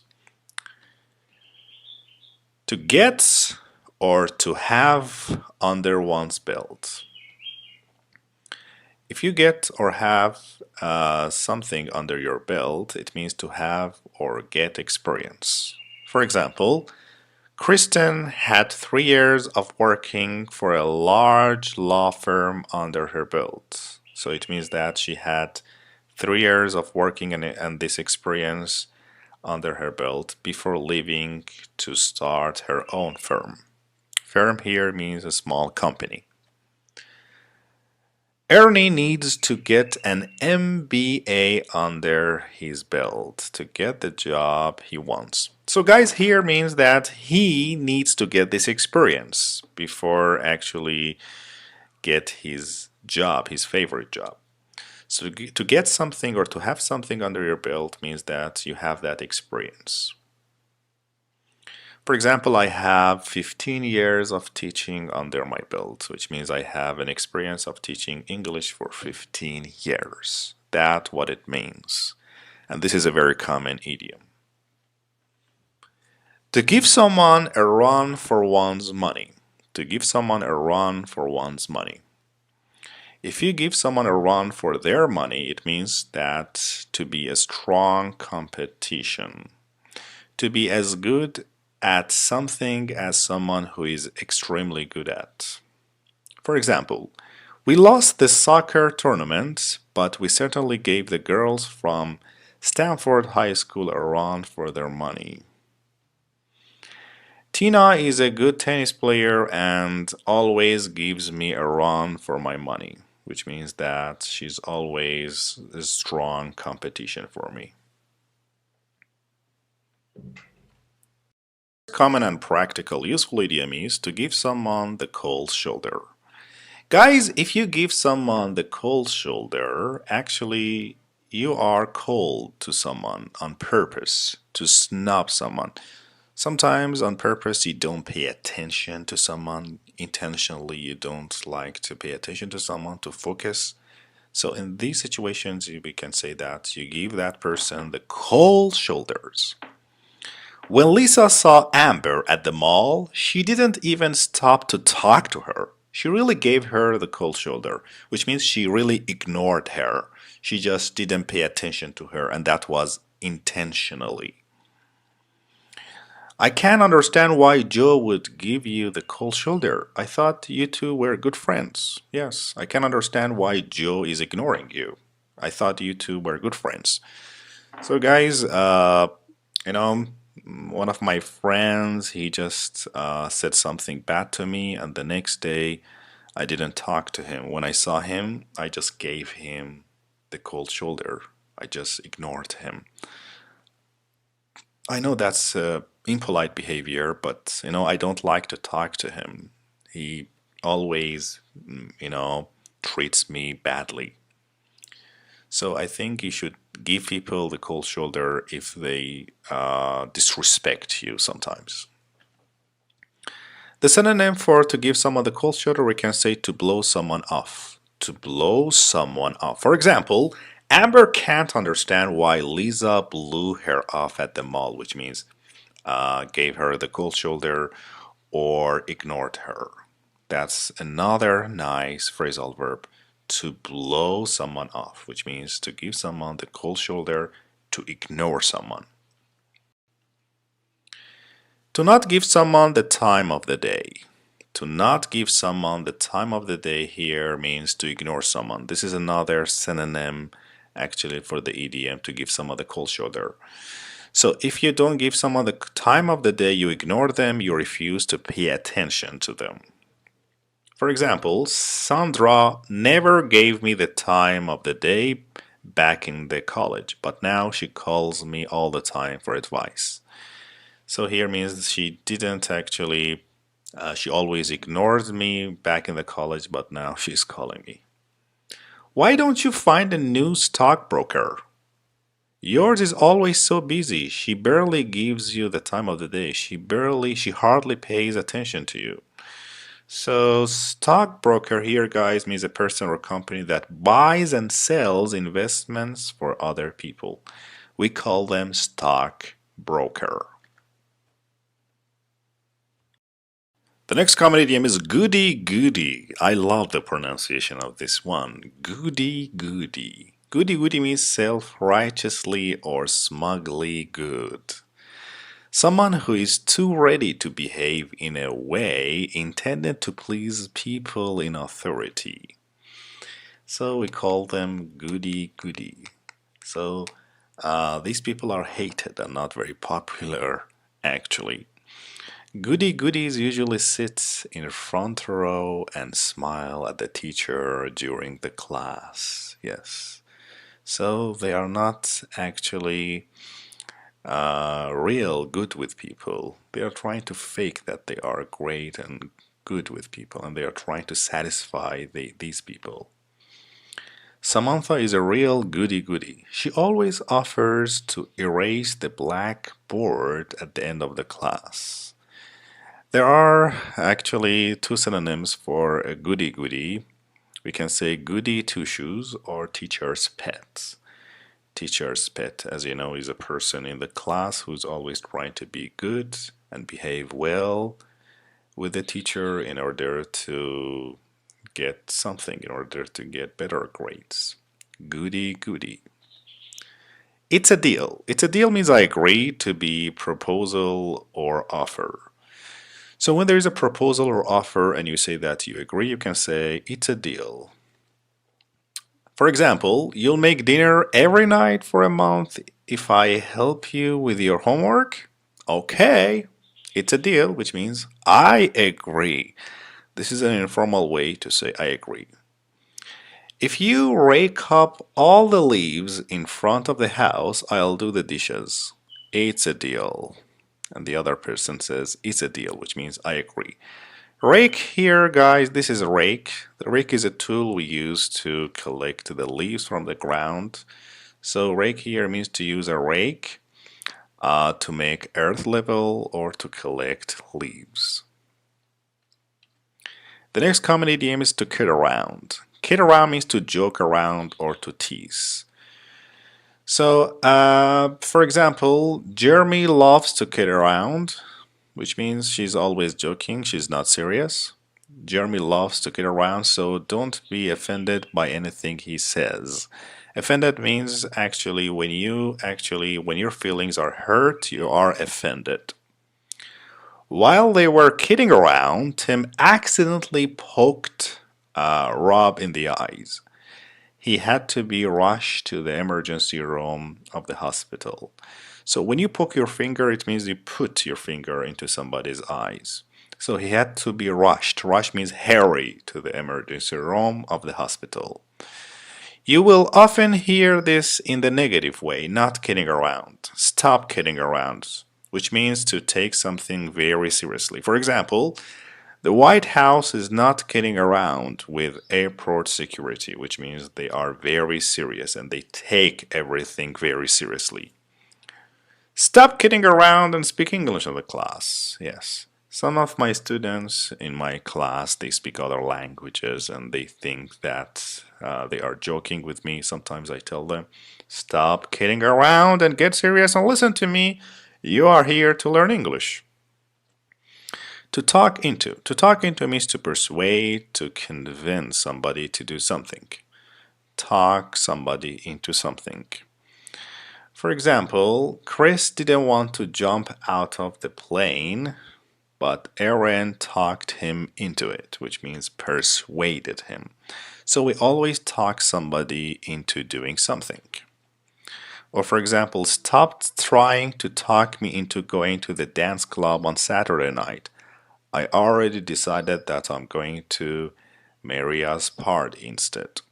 So to talk somebody into doing something means to persuade, to convince somebody to do something. I can't, guys, to be honest with you, I can't talk my father into giving me his new car. He's very sensitive on that.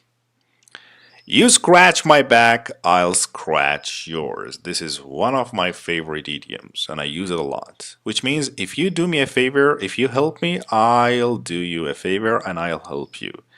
It's something mutual, so let's cooperate. So this idiom means if you help me, I help you too. If you do me a favor, I will do a favor too. Scratch, as you can see, these guys are scratching their backs. I'll help you with your homework if you do the dishes. You scratch my back and I'll scratch yours, which means you help me and I will help you too. If I drive you into the city, will you pick up my dry cleaning? You scratch my back and I'll scratch yours. You help me and I will help you. That's a very nice idiom, and that's the last idiom of lesson number 9. Do not forget to take the following 2 stages to master all of these idioms. Good luck! Friends, how are you doing? Welcome to this part, practice and check yourself. So guys, you have 10 seconds to think and answer my question. So, are you ready? Let's get started. Idiom number 1. My brother asked me to help him, but I told him that if you help me, I help you too. Like, if you do me a favor, I will do you a favor too. So what is the idiom for this? Think for 10 seconds.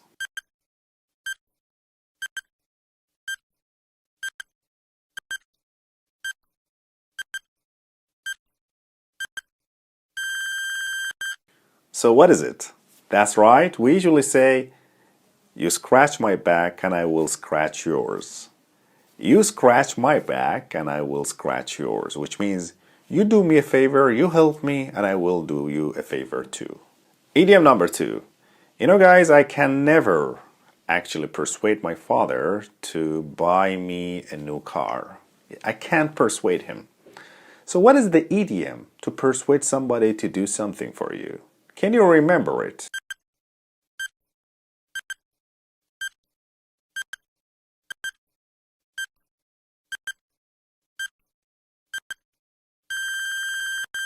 Yes. So what is your answer? That's right. We say, I can't talk my father into buying me a car.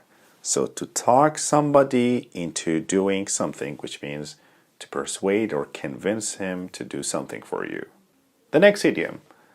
I know these days my mother, she ignores me and she doesn't pay attention to me like before. I don't know what happened.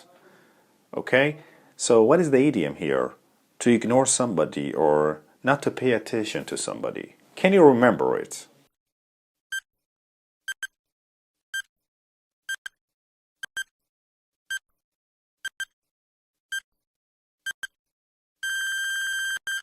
That's right, we usually say my mother doesn't give me the time of the day. So not to give somebody the time of the day means to ignore somebody or not to pay attention to somebody. That's right. The next idiom is about being serious. If you want to tell a person to be serious and to be serious about doing something like a task, what idiom we can use here?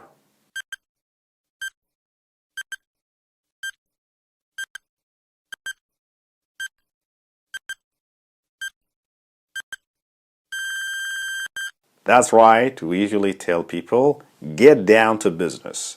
Get down to business means to be serious about doing a task. Actually, my friend Jack, he's a business person and he thinks he's a very great person. He's a little selfish. So, what is the idiom for a person who thinks that he's great and a little selfish? Can you remember it?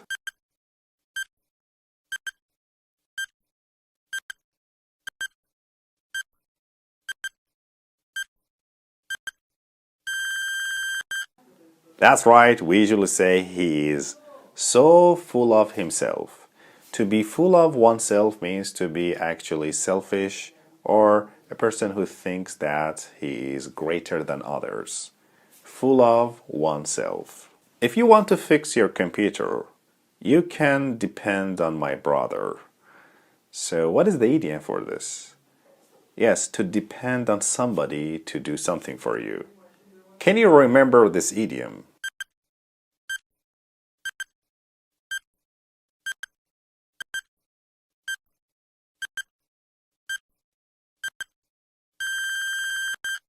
That's right. We can say we can count on him. We can count on him, which means we can rely or depend on him. Dear friends, how are you doing? I hope everything is going well for you. Welcome to lesson number 10. Are you ready to study a new lesson? We're going to teach you many great idioms. Like always in this lesson, I want you to listen to me. I want you to make connections between pictures and idioms. And do not forget to cover the whole stages. This is stage number 1. So are you ready? Let's get started. The first idiom is ballpark figure. Ballpark figure. Very nice, a very common idiom. Ballpark figure means actually an approximate number. When you're trying to guess the number of something, you can use this actually phrase, ballpark figure, an approximate and almost number. For example, the auto mechanic didn't know exactly how much the repairs would cost, but he was able to give me a ballpark figure, which means an approximate number, a number that is not exact, but it's almost. The plumber estimated that it would cost $150 to fix our sink. But that was just a ballpark figure, which means an approximate and almost number, a number that is close, but that's not very exact. Estimate here means guess. So the plumber is a person who fixes actually sink, pipes. He guessed that it would cost $150 to fix our sink. So this is the first idiom, the first expression, ballpark figure. Idiom number 2 is don't mention it. Don't mention it, we can use this phrase instead of saying you're welcome. So don't always say you're welcome, you're welcome, you're welcome. Sometimes you can change it and say don't mention it, which means you're welcome. For example, thanks for bringing the cookies, I said to Susan. Don't mention it, she replied, which means you're welcome. Thanks for picking up my suit at the dry cleaners. Don't mention it, it was my pleasure, it was my honor. So instead of saying you're welcome, sometimes you can use this expression, this idiom, and that's don't mention it. To figure out. This is a very common, very useful phrasal verb used in different written and oral English. Figure out means to solve, to determine, or to understand. So we can use actually figure out to say that you can solve, you can determine, and you can understand something. For example, Ted couldn't figure out one of his math problems, which means he couldn't solve one of his math problems. So he asked his sister for help. Susan is sure she'll never figure out why kids today behave the way they do, which means Susan is sure she can't and she will not understand why kids today behave the way they do. So instead of saying understand, determining, or solving, you can use this phrasal verb to figure out something, which means to understand something. For example, I myself personally I can't figure out how kids grow up, okay? Or I can't figure out how maybe we can say pizza is made. From scratch. From scratch. This is my favorite idiom in this lesson. From scratch means from the beginning, using all of the fresh ingredients rather than using a prepared mix. When you want to say that you want to do something from the beginning, so you can say that you do it from scratch. For example, the house was in such bad shape, they decided to tear it down and rebuild it from scratch, which means from the beginning. Tear something down means to destroy it completely. You baked these muffins from scratch? Oh, yeah, they are delicious. So you bake these muffins from scratch, which means that you are using all the fresh ingredients rather than using a prepared mix from the beginning. So guys, if you think you have many mistakes in your English, I think you'd better start learning English from scratch, from the beginning. Try to understand everything, every grammatical point from the beginning, so you can understand everything. To go nuts. To go nuts means actually to react with great enthusiasm. When you are very excited and very enthusiastic and passionate, sometimes you go nuts. Sometimes you overreact, right? For example, when Tiger Woods got a hole in one during the golf tournament, the crowd went nuts, which means they just became very excited and sometimes they just went crazy. When Eminem appeared on stage, everybody went nuts. Everybody just was really excited. Everybody was really crazy. Everybody was really passionate. Actually, when I see somebody, a famous person, for the first time, personally, sometimes I go nuts. Sometimes I go nuts and I become very enthusiastic. This expression also means to go crazy or to become crazy with anger. For example, Jim went nuts when his wife told him she was leaving him for another man. So actually he became crazy and angry. So this is the second meaning of this idiom and this expression, to go nuts. To jump the gun. This is another actually favorite idiom, very common one. I have heard this idiom many times in different movies. To jump the gun means to start doing something too soon or ahead of everybody else, and probably that's a negative actually point. When you start doing something very early, sometimes you will face some problems. For example, Nicole really jumped the gun by writing her acceptance speech before the result of election were announced. Yes, he jumped the gun. Actually, he just did something very early and very soon. Here, announce means to say something in public. The bookstore jumped the gun by selling the new Harry Potter book 2 weeks before its official release date. Yes, he just started selling it very soon and very early, and that's a mistake. So to jump the gun, guys, don't jump the gun, okay? Don't start doing something very soon and very early. And do not make this mistake. Sometimes you need to think, you need to reflect, you need to prepare yourself so you wouldn't make this mistake. Just kidding! Just kidding. Just kidding here means talking more to get a laugh than anything. So this is used to indicate that a statement is not to be taken seriously. We use just kidding when we want to tell people, don't take it seriously, don't become sad. I was just laughing, I was just trying to joke with you. For example, I was just kidding when I said your new orange dress makes you look like a pumpkin. Yes, I was just kidding. So I'm trying to indicate that this statement should not be taken very seriously.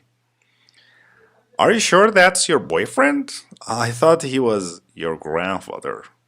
Just kidding, which means I'm just joking.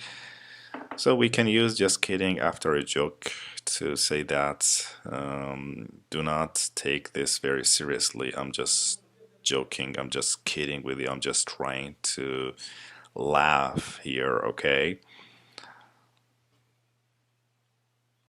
Next common practical useful idiom is to make a pig of oneself. To make a pig of oneself.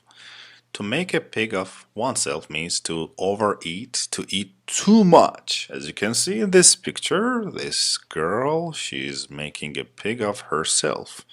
She's trying to eat too much, and that's very harmful. She might gain some weight. For example, I made a pig of myself by eating 4 slices of pie. Yes, it means that I ate too much. Of course, you should eat another hamburger, but you don't want to make a pig of yourself. So guys, I don't want to make a pig of myself because I want to stay in shape, okay? I should go on a diet. But last week, Marshall, my friend, invited me to his birthday party, and there was too much food and I made a pig of myself and I couldn't sleep at night. I couldn't even sleep a wink. So, guys, don't make a pig of yourself. You might gain some weight, you might become fat, and that would be very harmful and dangerous. To make time for somebody or something. To make time, as you know, it's very clear, means to put time in one's schedule for something. Sometimes you should make time for your friends, which means you should dedicate and specify and spend time for somebody. For example, Don is a busy lawyer, but he always makes time for his family. He always puts time in his schedule for his family. That's a good lawyer. I'll be sure to make time for you when you visit me. Yes. So I always make time, guys, for my family and my close friends. I always spend time and put time for them. For the other people, I usually don't make time. To roll up one's sleeves. To roll up one's sleeves. As you can see in this picture, this guy has rolled up his sleeves. To roll up one's sleeves means to prepare to work. For example, let's roll up our sleeves and finish making these cookies, which means let's prepare to work and finish making these cookies. You'd better roll up your sleeves and finish your homework, which means you'd better prepare to work and finish your homework. So when I asked my uncle to fix my car, my uncle, he rolled up his sleeves. He just prepared himself to work and fix my car. Sit tight. To sit tight. Sit tight, as you can see in this picture, means to wait patiently. Sit tight. Nicole won't hear back from the colleges she applied to until April. For now, she'll just have to sit tight. Here, guys, actually apply means to make a request, to make a formal request to the university. So Nicole here, she just applied to this college. And now she just need to wait patiently. She just need to sit tight. Sit tight. The doctor will be with you in a few minutes, which means wait patiently. The doctor will be with you in a few minutes, in a short time. So guys, if you want to tell a person to wait patiently for you, you can tell them to sit tight. Sometimes we use this in some TV shows. So the host tells the audience, sit tight, we will be right back, which means wait patiently, don't just go anywhere. What's up? What's up is a very common American idiom, which means what's going on and what's new. And you probably know this idiom. What's up? The short form for what's up is sup. Yes. Sup, dude? Means what's up, man? What's up? I haven't spoken to you in a long time. You never call me anymore. What's up with you? Which means what's going on with you? So sometimes we can use it as a phrase like what's up, or sometimes we can use it what's up with something. For example, what's up with this computer? Which means what's wrong with this computer? It's not working. You can say that again. You can say that again means I completely agree with you. So if you completely agree with somebody, you can tell him, you can say that again. For example, you think our house needs repairs? You can say that again. Even our toilet is broken. The weather is so nasty today. You can say that again. I don't even want to go outside. The weather is so nasty today, which means so dirty and polluted. Hope you are doing wonderful. This is Ahmad Rabi, and this is a part you can practice and check yourself. In this part, like always, I'm going to show you a picture and a clear explanation. I'm going to give you a clear explanation, and you have 10 seconds to guess the right answer. Are you ready? Let's get started. Idiom number 1. You know, guys, my father said to me that marriage is very important, and I agreed with him. Yes, what is the idiom to agree with somebody? Can you remember it?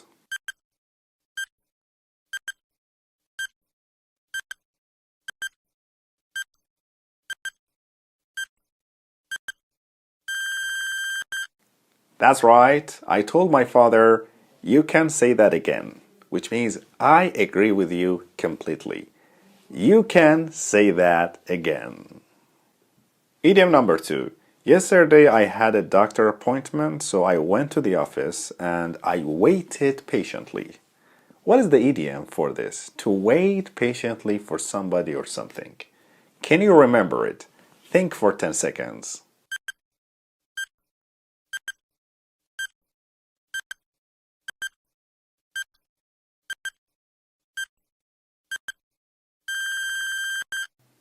That's right. Yesterday in the office, I had to sit tight. Sit tight means to wait patiently. Yes, sit tight. Idiom number 3. Guys, when you start doing something too soon or very ahead of everybody else, what idiom you can use here? To start doing something very soon. So think for 10 seconds.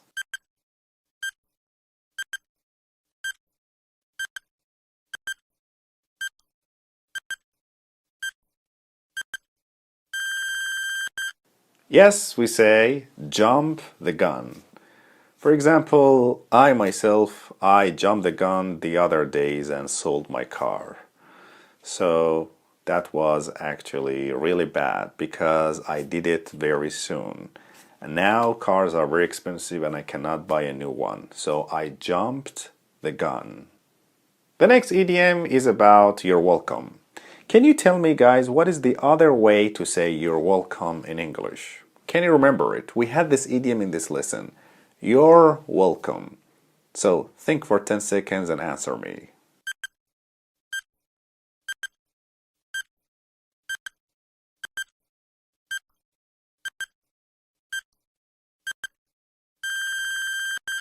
That's right. We usually say don't mention it. Don't mention it, which means you're welcome. My father wants to sell his house, but he doesn't know the price. He doesn't know how much he must sell it. So he just gave the customer an approximate number. Yes, an approximate number. What is the idiom for an approximate number? Can you remember?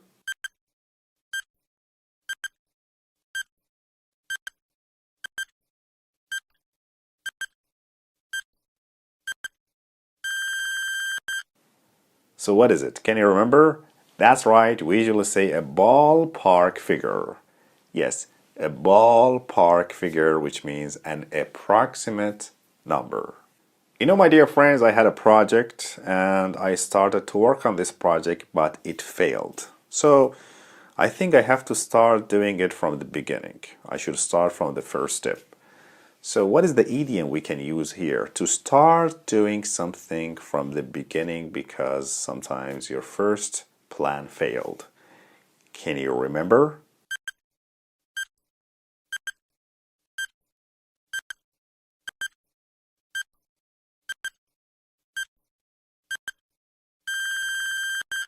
That's right, we say from scratch. From scratch, which means from the beginning. So if you start doing something from the beginning, you start doing it from scratch. My dear friends, this room needs painting, so I need to prepare to work. So what is the idiom for preparing to work? When you need to prepare to work, what idiom you can use here? Can you remember?